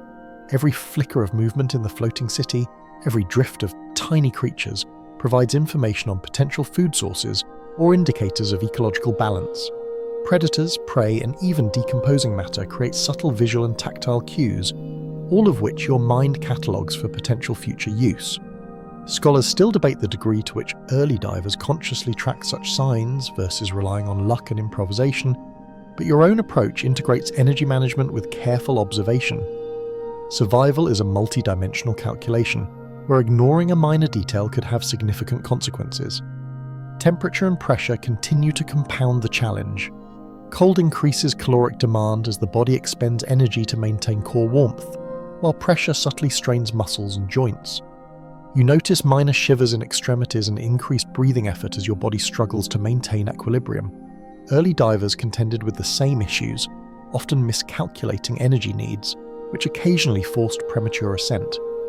Fringe research indicates that physiological adaptation to prolonged cold and pressure can reduce metabolic expenditure over time, a possible explanation for historical reports of extended endurance despite minimal food. You sense a similar adjustment occurring, subtle but real, as your body acclimates incrementally to the abyss. Small creatures offer lessons in efficiency. Tiny shrimp and plankton drift in patterns that optimize energy use while avoiding predation, while larger jellyfish pulse minimally, conserving caloric reserves. You observe and learn from these natural adaptations, noticing how restraint, measured motion, and environmental awareness govern survival in ways humans can emulate. Historians note that early divers occasionally recorded the behavior of surrounding marine life as a guide to their own strategies, interpreting cues for movement, timing, and conservation. Fringe accounts add speculation that some divers may have deliberately synchronized movement with local currents or predator-prey dynamics to extend dive duration, an insight that resonates with your current experience. Hunger also brings a mental focus into sharper relief. You find yourself prioritizing essential tasks, maintaining buoyancy, monitoring oxygen, interpreting environmental cues, and avoiding predators. Curiosity is tempered by necessity, reminding you that survival requires attention to fundamental needs first, fascination second. Early divers face similar dilemmas, balancing exploration and observation against finite resources and physiological limits.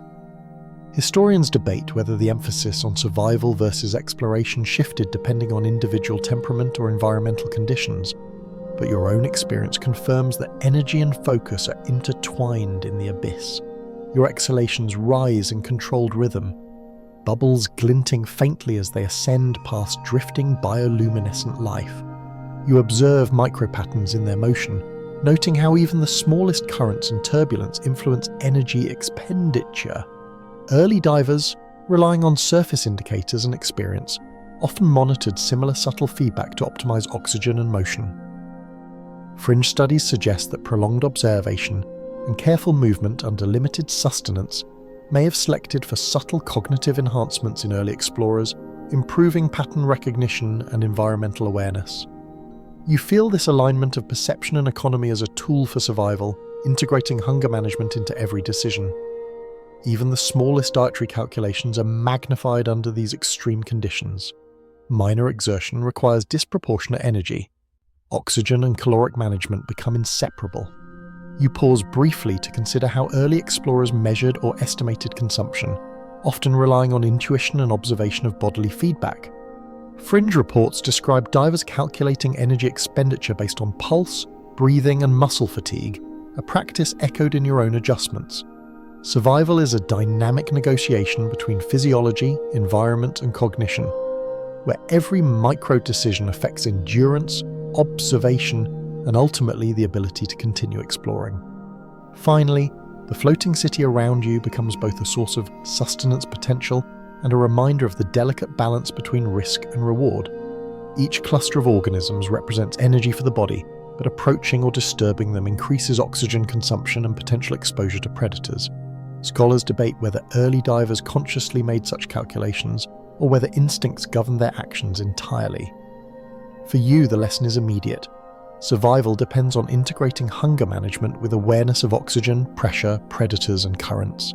Every movement, pause, and observation becomes a deliberate act in a complex calculus of endurance, safety, and curiosity. The deeper you go, the stranger the adaptations of the creatures around you become.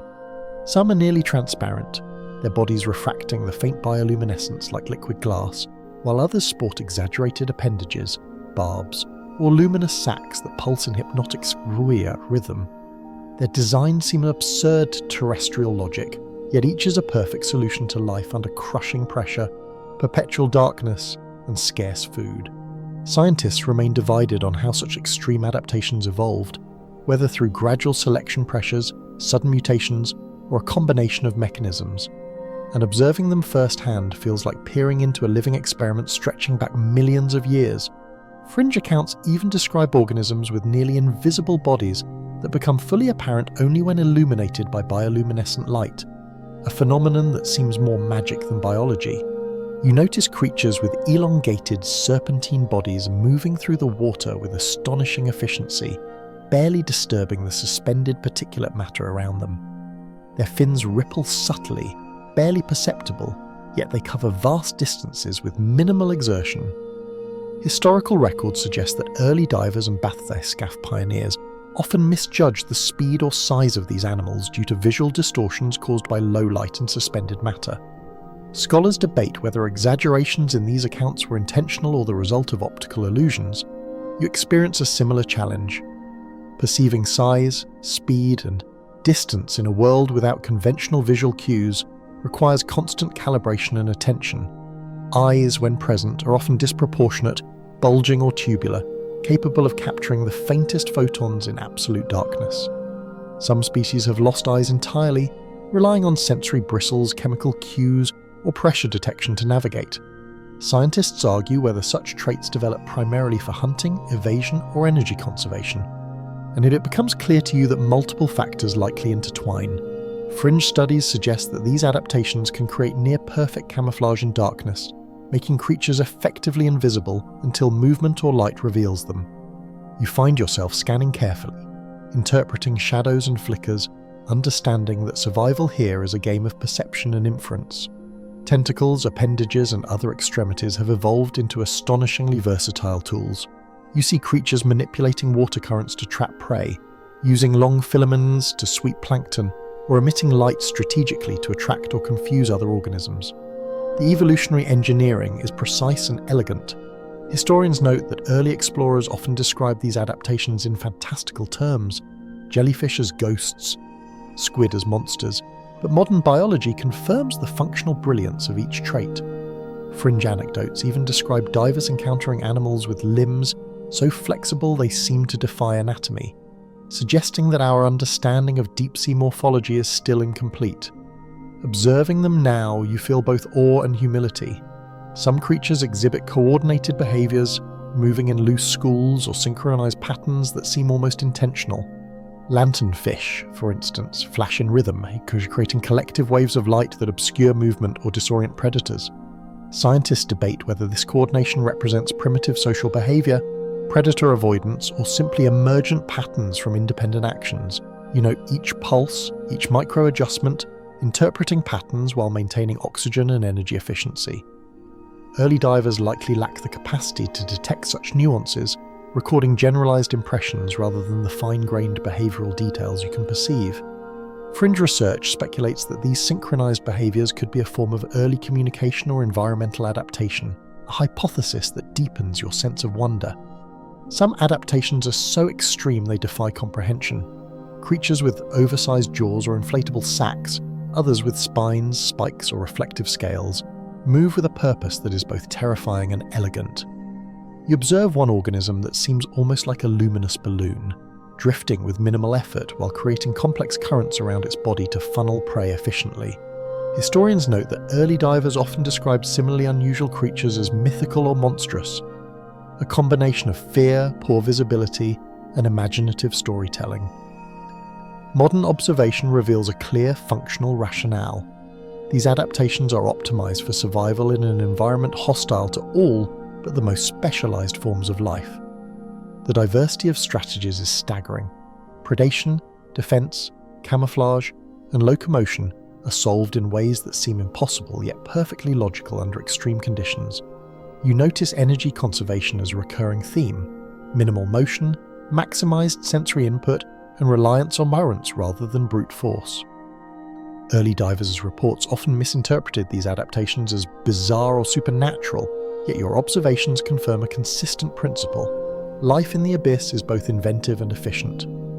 Fringe accounts describe invisible predators or phantom glows, which modern science can often explain as extreme adaptations, yet the awe they inspired remains fully justified. Pressure influences morphology in profound ways. Bodies are flexible yet resilient, tissues incompressible, and internal organs adapted to maintain function under hundreds or even thousands of atmospheres. You realize that the human body, by comparison, is fragile and limited in ways these organisms are not. Scholars debate how much of this resilience is the result of gradual evolution versus unique genetic anomalies. Fringe research even speculates that some organisms may possess structures unknown to current science, adaptations that could teach lessons about materials, fluid dynamics, or even survival in extraterrestrial oceans. Observing them now, you feel here both privileged and humbled. The deeper you peer, the more subtle interactions you notice. Tentacles sweep, predators lurk, prey, dodge, and microcurrents carry signals of intent and survival. You realize that the environment itself, pressure, darkness, cold, and flow, is part of the evolutionary design shaping behavior, anatomy, and interaction. Early divers, limited by technology and understanding, could only hint at these dynamics. Historians argue over the accuracy of historical records, but first-hand observation now confirms the complexity and sophistication inherent in these extreme ecosystems. Fringe speculation aside, survival here is an art, a seamless integration of biology, physics, and environment. You pause to reflect on scale. Some of these adaptations, when viewed in isolation, seem almost grotesque, yet within the context of the deep sea, each is elegant and necessary. Over millions of years, life has optimized itself to the unique pressures and constraints of this environment. You feel the lesson viscerally. Survival demands not brute force, but ingenuity, patience, and adaptation. Every flicker of light, every motion, every strange appendage is a solution to a problem that humans cannot face without tools, strategy, and respect.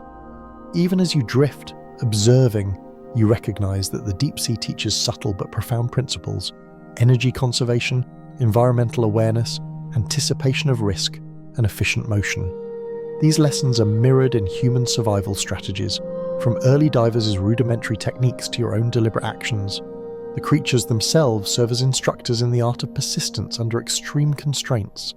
In their alien elegance, they remind you that adaptation is the ultimate currency in the abyss, and that survival depends as much on observation and understanding as on strength, courage, or technology. Isolation begins to weigh on your mind, even as your body adapts to pressure, cold, and the peculiar rhythms of the deep. Without sunlight, without a horizon, and without external reference points, the brain begins to process sensory input differently. Your thoughts stretch and contract in irregular patterns, oscillating between hyper-focused attention and fleeting lapses of introspection. Fringe studies suggest that deep-sea isolation can induce vivid dreamlike states or mild hallucinations, a phenomenon historians have long debated regarding early divers. Some accounts describe explorers imagining phantom lights or ghostly shapes in darkness. Others assert that the effect was purely psychological, an exaggeration shaped by fear and imagination. You feel the subtle pull of both possibilities, a mixture of alert curiosity and surreal reflection. The darkness magnifies every sensation. You notice the subtle vibrations of the water, the pulse of distant bioluminescent organisms, and the faint rhythm of your own heartbeat amplified in the stillness. Early divers reported a similar hyper-awareness, sometimes describing the water itself as sentient, responsive, or even communicative. Scholars debate whether this was literal interpretation or a psychological artifact of prolonged sensory deprivation. You feel it nonetheless. The deep exerts a quiet pressure on the mind as well as the body, teaching vigilance, patience, and acute observation. Every ripple, every flicker, every microcurrent becomes information, a puzzle to be read and respected. Your mental state fluctuates in subtle waves, moments of clarity where observation, judgment, and memory align perfectly, alternate with brief episodes of disorientation or self-reflection. You notice how your attention sharpens in response to movement or sound, yet drifts when the environment is completely still. Historians still argue whether early divers' experiences were coloured more by environmental factors or the mind's attempt to impose narrative on isolation. Fringe research suggests that extended deep-sea immersion can induce temporary alterations in perception, amplifying sensory input and sometimes creating hallucinatory experiences.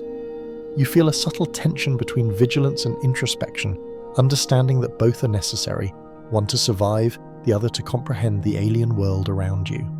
Pressure, cold, and darkness combine to affect cognition. Simple decisions, rotation, minor adjustments in posture, slight shifts in buoyancy, demand heightened attention. You notice small hesitations, brief mental calculations, and micro-decisions executed subconsciously to conserve oxygen and energy. Early divers likely experienced similar cognitive strain, though they interpreted it as fear, fatigue, or the mysterious nature of the ocean.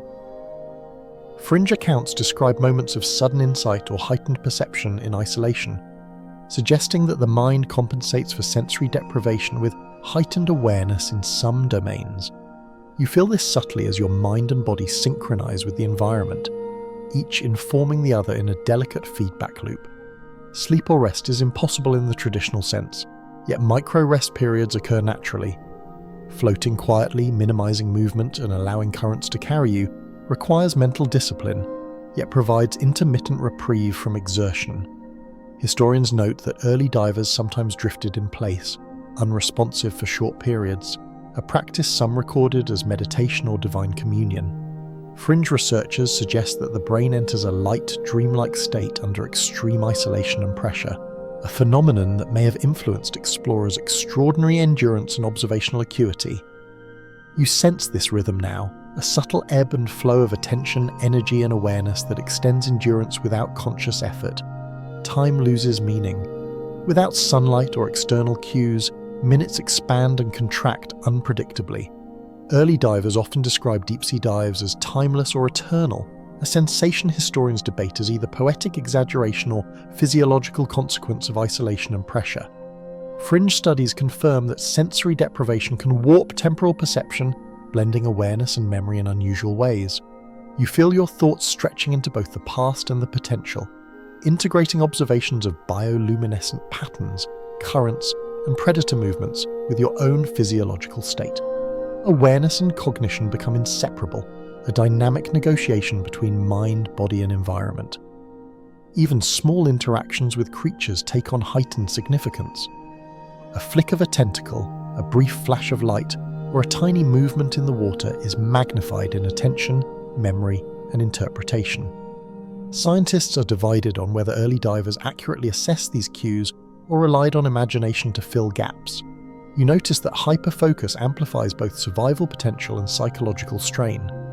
Observing enhances awareness but also draws attention to the vast isolation surrounding you. Fringe accounts describe divers feeling watched or accompanied by unseen presences, experiences likely rooted in sensory exaggeration. You interpret these signals cautiously, blending objective observation with healthy skepticism. The isolation also sharpens problem-solving skills. Every micro-decision, adjusting position, pacing motion, conserving oxygen, interpreting faint signals, becomes a calculated action. Early divers, historians note, relied on experience, intuition, and improvisation to navigate the abyss. You experience the same consciously and unconsciously, combining past lessons with immediate sensory input. Fringe research suggests that this adaptive cognitive state enhances perception of subtle environmental cues, a survival advantage that may explain historical reports of exceptional deep-sea navigation under challenging conditions. Psychological tension fluctuates with environmental events, shadows passing in peripheral vision, distant predator movement, and sudden changes in current prompt rapid recalibration of attention, energy, and movement. You notice how your body responds first, micro-adjustments in posture, slight fin flicks, followed by deliberate mental processing. Historians debate the degree to which early divers could consciously coordinate such responses, but your experience confirms that in extreme isolation, mind and body must operate in seamless partnership. Fringe accounts describe a similar synchronization as a sixth sense or intuitive survival awareness, a phenomenon you feel manifesting subtly now. Even as isolation presses inward, moments of wonder provide respite. Bioluminescent patterns pulse rhythmically, strange adaptations capture your attention, and distant shadows hint at life navigating unseen currents. You're alone, yet fully immersed in an ecosystem that thrives without surface input. Survival here demands constant awareness, but it also fosters a profound appreciation for adaptation, strategy, and subtle interconnections. Early divers may have felt awe in similar circumstances, historians argue, though their descriptions were often poeticized. Fringe studies suggest that sustained isolation heightens perception, attention, and memory, offering both risk and reward. You absorb these lessons fully, balancing the mind's tension with the enchantment of the alien, shadowed world around you. You begin maneuvering carefully to avoid predators, each movement calculated to minimize disturbance while maximizing safety. The shadows of massive creatures drift just beyond the reach of your vision, their presence felt more than seen. Even minor currents can betray your location, carrying subtle vibrations that alert apex predators to your presence. Early divers experience the same tension, often relying on instinct, minimal motion, and careful observation to evade unseen threats. Historians still debate how much of their success was skill versus luck, but first-hand experience now confirms a simple principle. Survival in the abyss requires constant negotiation with forces both visible and invisible. Your movements become slower, more deliberate. Each kick is measured, each rotation considered in the context of currents and nearby life. You notice how your body displaces water subtly, creating ripples that propagate further than you might expect. Fringe studies suggest that predators are acutely sensitive to these micro-disturbances, detecting prey through pressure, vibration, and subtle movement rather than sight. You adapt instinctively, synchronizing breathing and motion to minimize detectable cues. Early divers would have lacked this awareness, often disturbing predators inadvertently and facing the consequences. You feel a profound respect for the creature's sensory sophistication, understanding that invisibility and subtlety are their survival tools, just as precision and patience are yours. Even bioluminescent life plays a role in predator avoidance. Flashes and pulses from lanternfish or drifting jellyfish can either conceal or reveal your position depending on timing and proximity. You learn to drift within these patterns, using moving clusters of light as camouflage or guidance while avoiding sudden exposure. Scholars debate whether early divers recognized these dynamics consciously or merely stumbled into them by observation. Fringe accounts suggest that some explorers developed instinctual strategies to blend with glowing organisms, a form of natural stealth, although documentation remains anecdotal.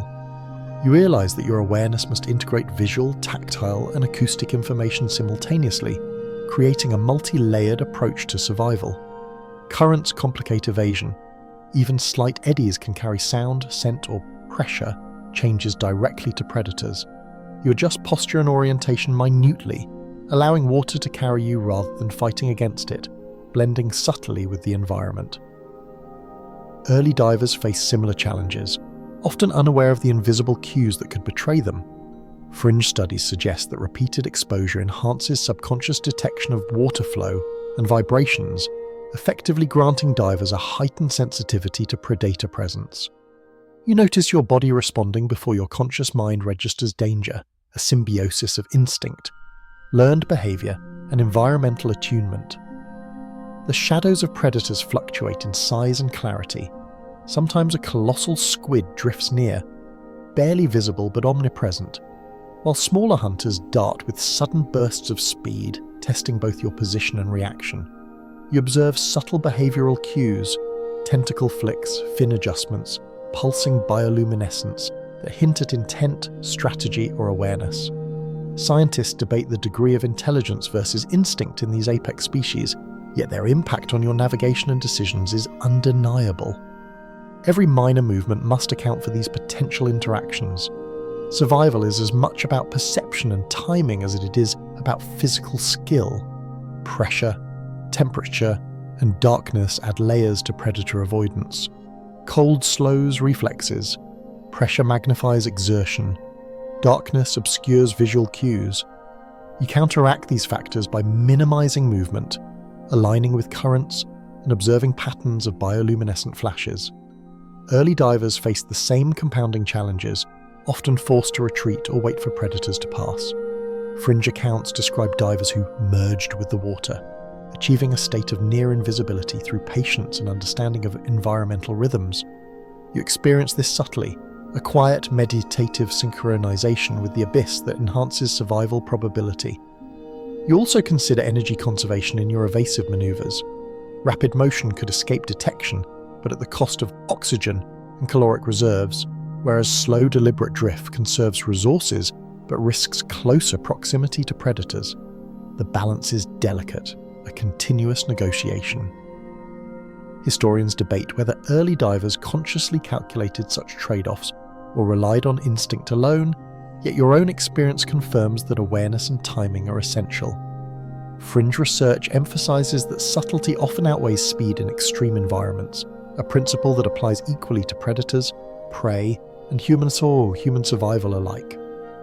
Subtle acoustic cues become part of your strategy. Every click, groan, or distant ripple informs you of nearby movement. Tiny predators create high-frequency bursts, while massive apex creatures generate low-frequency vibrations detectable through water columns. You integrate this information, triangulating location and movement while maintaining stillness. Early divers had only rudimentary tools to detect such phenomena, yet historical accounts hint at instinctive recognition of these patterns.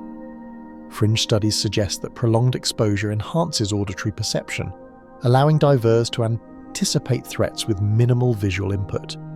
You feel this in practice, reacting to subtle vibrations before conscious thought can fully process them. Even the presence of smaller predators teaches lessons in avoidance. Darting fish, jellyfish, and mid-sized hunters all create patterns in the water, revealing currents, pressure zones, and predator activity. Observing their behavior allows you to adjust trajectory and motion accordingly. Historians note that early explorers often monitored smaller species for clues to larger threats, a technique that remains effective today. Fringe anecdotes suggest that some divers could read micro-behaviors instinctively, translating them into survival strategies. You adopt a similar approach, integrating observation, anticipation, and subtle action into a continuous survival loop. Finally, as the predators drift farther into shadow, a momentary calm settles. You exhale slowly, adjusting posture and drift to maintain alignment with currents and bioluminescent cues. The lesson is clear. Evasion in the abyss requires patience, awareness, and harmony with the environment. Early divers may have lacked scientific understanding but developed practical mastery through observation and experience. Fringe research highlights the interplay between instinct, attention, and environmental cues in predator avoidance. You feel it now, a seamless integration of perception, timing, and restraint that enhances both survival and understanding in this vast alien world. The warmth of thermal vents punctuates the cold, oppressive abyss like hidden oases, faintly glowing against the surrounding darkness. You drift toward one, feeling the subtle heat radiate through your suit and body, a rare relief from the persistent chill that has seeped into every limb. Black smokers release mineral-rich plumes that twist and coil in currents, creating miniature chimneys of life in a world otherwise dominated by darkness and pressure. Scientists still debate whether hydrothermal vents were the origin of life on Earth, a question that seems almost irrelevant as you float among the bizarre ecosystem thriving around these hotspots. Fringe reports describe entire communities of unknown species clustered near vents, organisms that have never been catalogued and whose very biology seems designed for extreme survival. Life here thrives against the odds. Giant tube worms extend rigidly from the vent floor, their red plumes filtering chemicals from the superheated water. Crabs and shrimp scuttle along mineral-encrusted surfaces, exploiting the chemical-rich currents for sustenance. You notice how each organism has adapted precisely to this extreme environment, exhibiting behaviors and structures that seem impossible outside these concentrated oases. Historians often speculate that early divers who stumbled upon similar formations misunderstood them, describing them as underwater forges or supernatural furnaces. Fringe studies suggest that the heat and chemical plumes could even create localized magnetic or electrical fields that influence navigation or behavior, though this remains speculative. You drift slowly, aware that each movement could disturb delicate interactions. The vents emit more than warmth.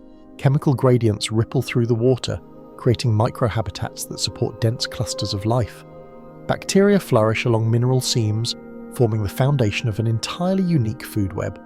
Larger organisms rely on these primary producers directly or indirectly, a chain of dependency invisible from the surface. You feel small and transient amid this intricacy, realizing that survival depends not on dominance but on observation, patience, and careful interaction. Early divers had little understanding of these dynamics, and historical accounts often mixed wonder with misconception. Fringe reports even claim that some divers witnessed glowing mineral clouds or strange chemical reactions, experiences later interpreted as hallucination or myth. Currents around the vents are complex. Hot water rises, cooler water descends, and microturbulence creates pockets of relative stillness and zones of rapid flow. You adjust constantly, letting the currents carry you where possible, while avoiding sudden bursts that could expose your presence or strain your energy reserves. Early explorers face similar challenges, often learning to read the vent currents instinctively. Scholars debate whether this knowledge was systematic or anecdotal, but first-hand experience demonstrates its importance. Understanding microcurrents can determine the difference between safe observation and unnecessary exertion. Fringe studies suggest that creatures may detect these flows and use them to evade predators or locate prey, adding a further layer of complexity to navigation. The bioluminescent life interacts with the vent environment in fascinating ways.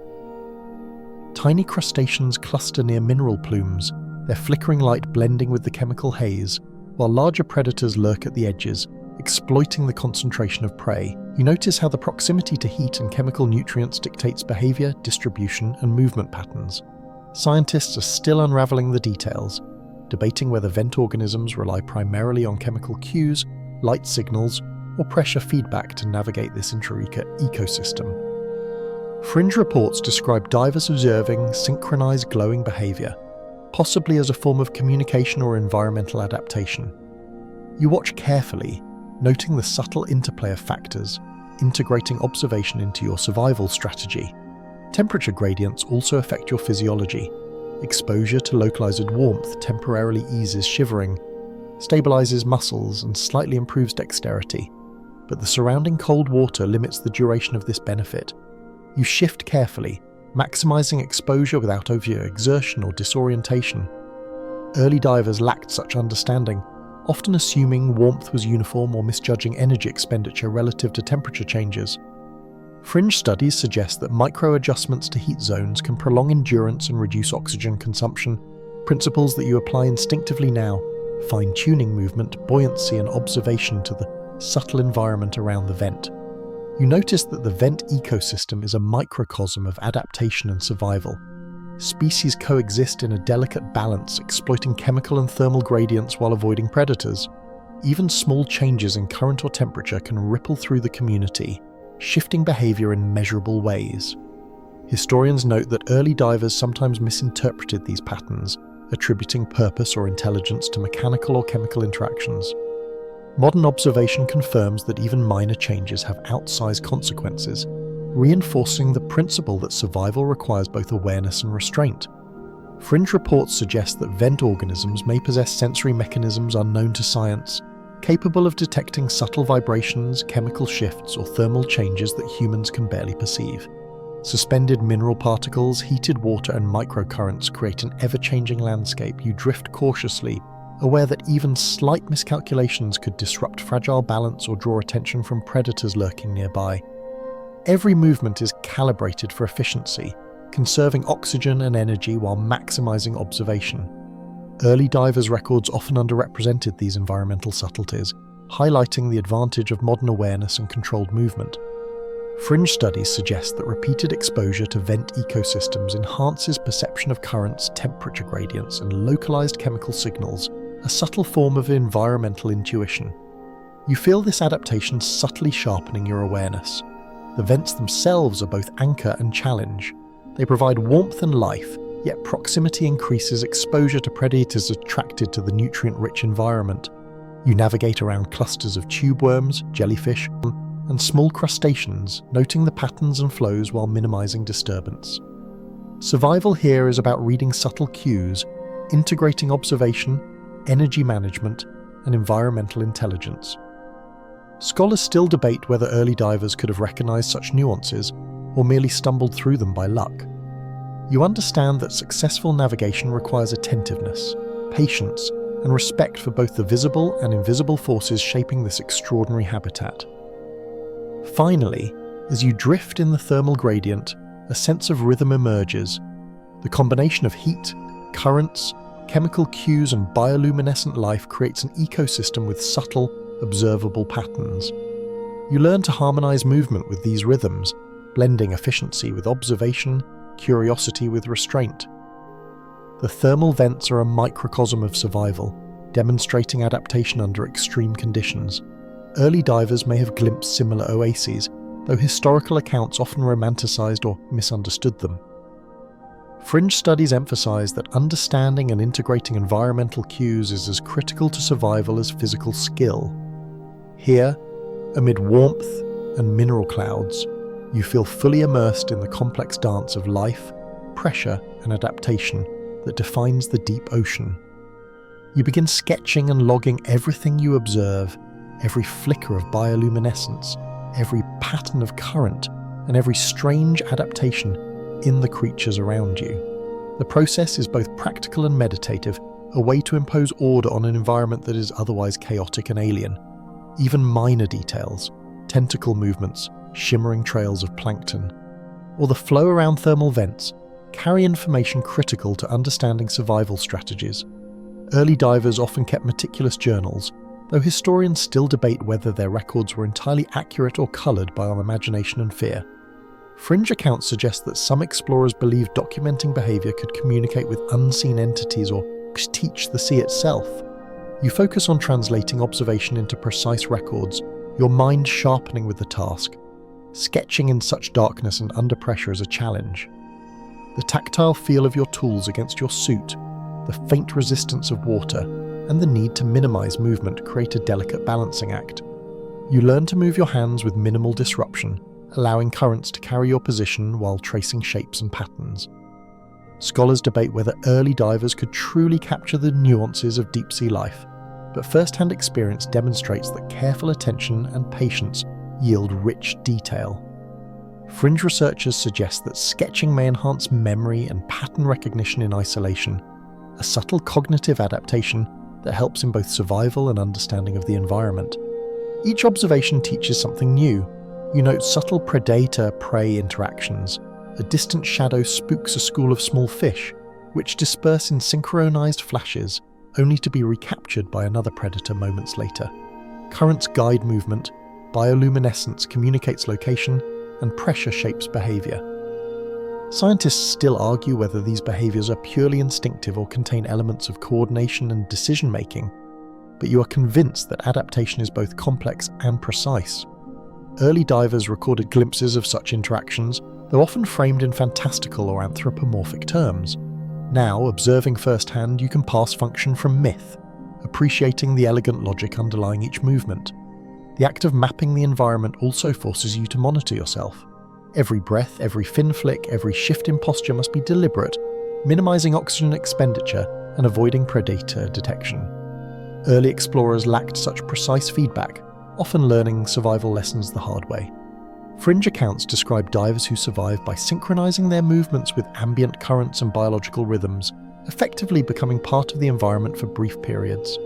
You feel the truth of this principle. Observation and survival are inseparable, each enhancing the other in a continuous feedback loop. Distance and scale challenge perception. Creatures that appear close may be far away, while shadows stretch unpredictably in low light and through particulate-laden water. Your sketches capture both shape and relative orientation, helping your mind calibrate spatial relationships. Historians note that early divers often misjudged the size of deep-sea animals, sometimes exaggerating dimensions dramatically. Modern observation confirms the need for careful triangulation and consistent reference points, a skill you refine through repeated attention and measurement. Fringe studies suggest that sensory adaptation under isolation enhances depth perception in subtle ways, a phenomenon you recognize as your awareness grows. You also log environmental variables, temperature gradients, pressure changes, current shifts, and microhabitats around thermal vents. Each factor influences survival. Warmth affects dexterity, currents dictate movement, and pressure impacts physiological limits. Early divers may have noted such variables qualitatively, but modern observation allows quantitative recording, deepening understanding of cause and effect relationships. Fringe researchers hypothesize that repeated exposure to these conditions enhances cognitive mapping and predictive skills, enabling divers to anticipate environmental changes with minimal conscious thought. You experience this adaptive awareness firsthand, integrating sensory input, movement, and documentation into a single rhythm of observation and survival. Predator presence continues to influence your mapping. Subtle shadows, faint vibrations, and occasional flashes of movement shape the paths you choose, the areas you approach, and the angles from which you observe.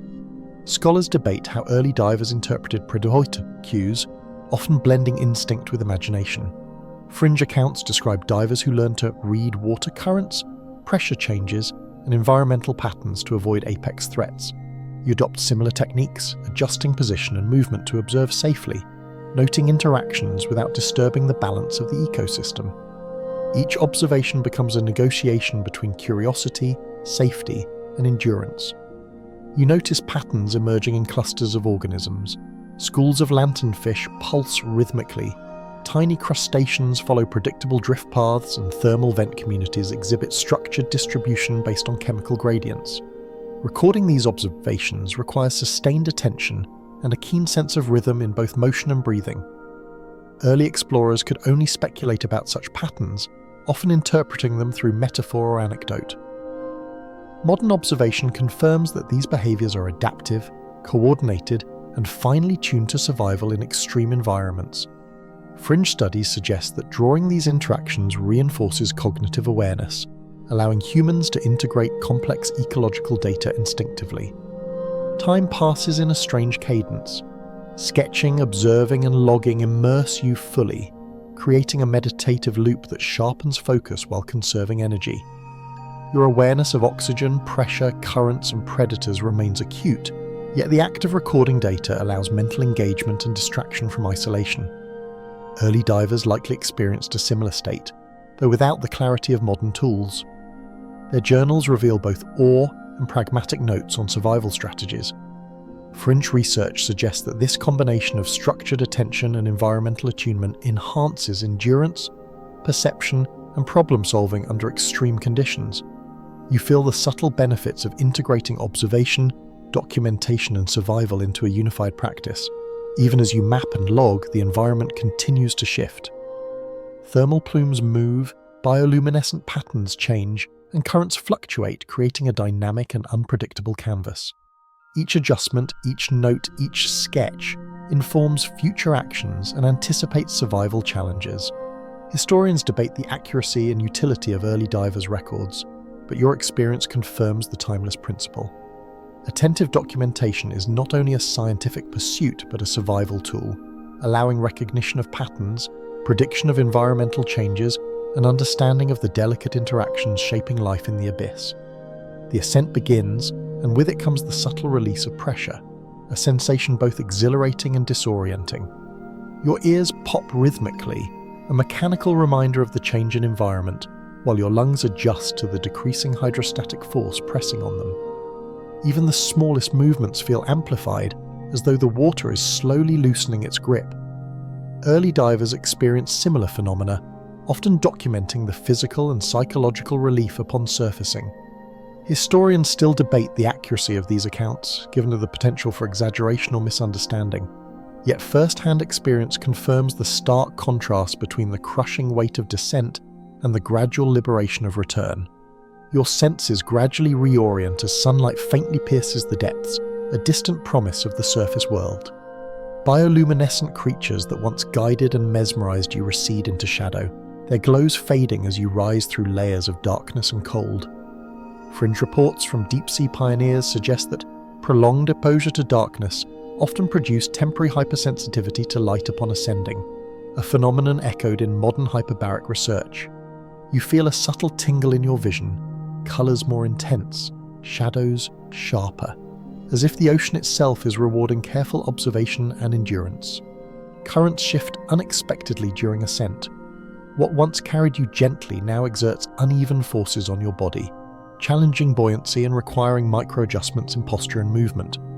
Early divers often struggled with similar changes, relying on weighted ropes, adjustable ballast, or sheer experience to maintain stability. Scholars debate whether these adaptations were systematic or improvised, but first-hand practice demonstrates their necessity. Fringe accounts describe divers ascending too quickly and experiencing vertigo, temporary disorientation, or even physiological stress. You consciously regulate movement, breathing, and orientation to avoid such risks, integrating learned caution with immediate feedback from the environment. The release of pressure also alters your perception of sound. Vibrations in the water feel sharper, echoes more defined, and ambient hums clearer as density decreases. You notice how bubbles from your exhalation behave differently, rising faster and interacting uniquely with minor currents. Scientists still study these acoustic shifts, debating the precise impact of pressure on sound propagation. Early divers lacked the tools to measure or fully interpret these effects, relying instead on instinct and observation.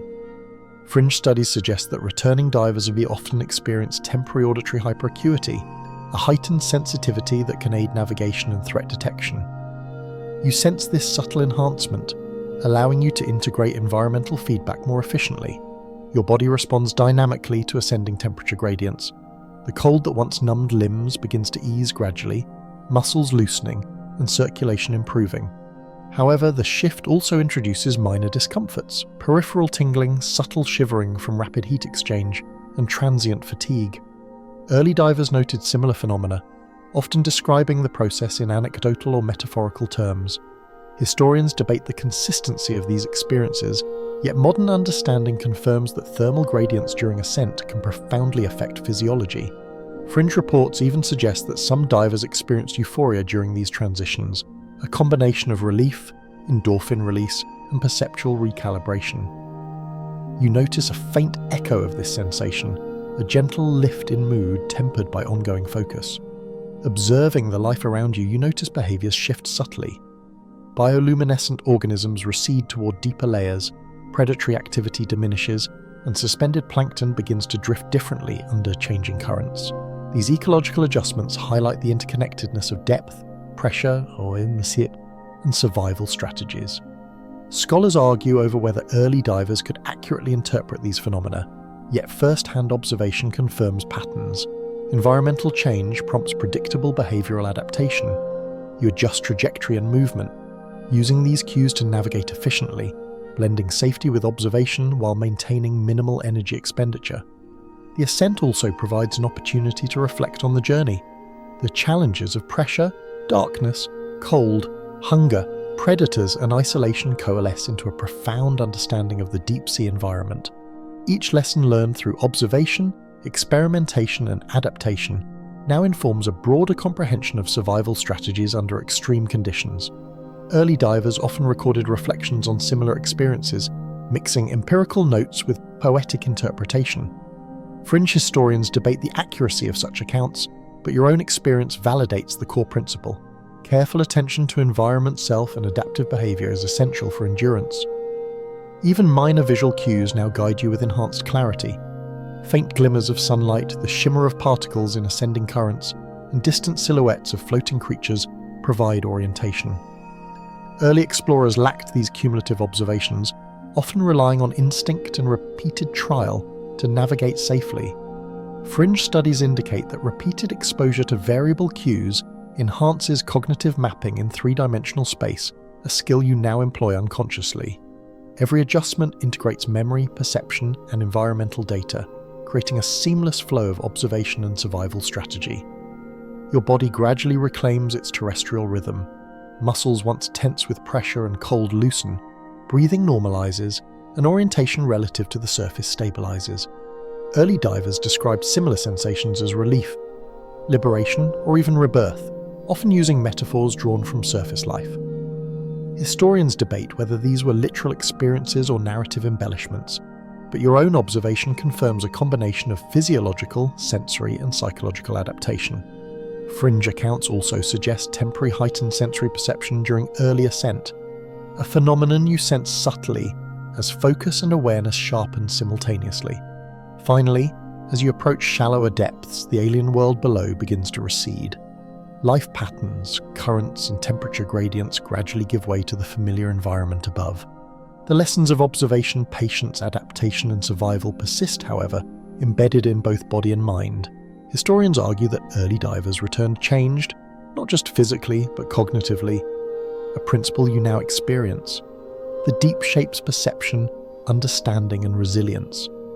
Fringe narratives suggest lingering awareness of deep-sea rhythms, a subtle imprint that informs movement and observation long after surfacing.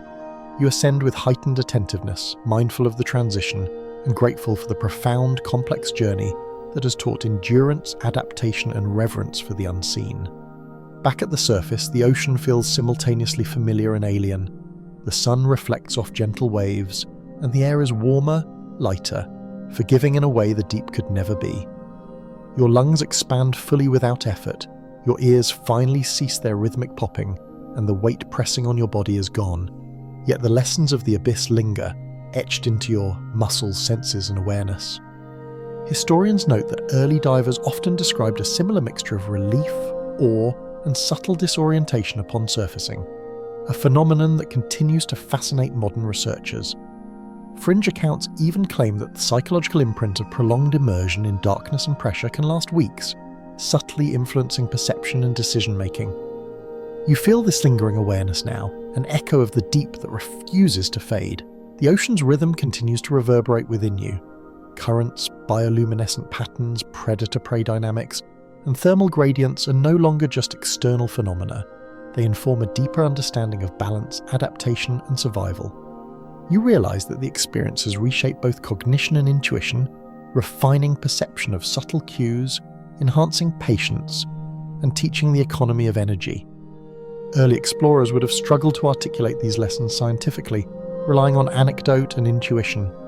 Historians still debate whether they fully grasped the implications of their experiences, yet the principles they observed remain universal. Observation, restraint, and adaptation are vital for enduring extreme environments. As you regain a full sense of sight, sound, and movement, you notice how previously imperceptible patterns have left lasting impressions. The way currents interact, the subtle glow of organisms, and the minute pressure shifts all form a mental map of the deep retrievable even on the surface. Fringe researchers suggest that repeated exposure to deep-sea environments can enhance long-term sensory awareness and cognitive mapping, a skill that may contribute to extraordinary observational acuity in subsequent dives. You feel this sharpened awareness now, a tool for both practical navigation and reflective contemplation, reminding you of the lessons embedded in the abyssal world below. Physical sensations provide another layer of feedback. Muscles once tight from pressure and cold gradually loosen, yet you notice subtle residual fatigue, a reminder of the endurance required to thrive in the depths. Early divers recorded similar sensations, attributing them to exhaustion, adaptation, or mystical forces. Modern understanding clarifies that the combination of pressure, temperature, and exertion produces measurable physiological strain, which is mitigated over time but leaves traces in circulation, respiration, and neuromuscular coordination. Fringe studies suggest that careful acclimatization and mindful observation during ascent can enhance recovery and consolidate survival lessons, a principle your body seems to embody instinctively. Even the smallest details matter upon returning to the surface. Water droplets cling differently, sunlight reveals subtle particles, and the behavior of birds or surface currents offers context previously irrelevant to survival. Observation remains a tool, and the integration of multiple sensory inputs is essential to fully comprehend the environment. Historians argue that early divers' reports often overemphasize danger or spectacle, yet embedded within their accounts are practical survival lessons that mirror your current understanding: vigilance, adaptation, and the careful reading of environmental signals remain central to enduring extreme conditions. Psychological effects of the deep persist subtly. Isolation, darkness, and the omnipresence of life and pressure have reshaped your perception of time, risk, and emotion. You notice heightened sensitivity to sound, shadow, and movement, a residual echo of the heightened awareness cultivated below.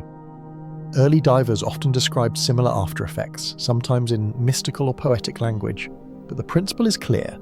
Exposure to extreme conditions refines cognition, attention, and intuition. Fringe accounts even suggest that divers experience lingering visual or auditory enhancements, a phenomenon partially supported by modern studies of sensory adaptation under isolation and pressure. You experience these changes quietly, integrating them into both awareness and reflection. The experience also instills a profound respect for adaptation and resilience.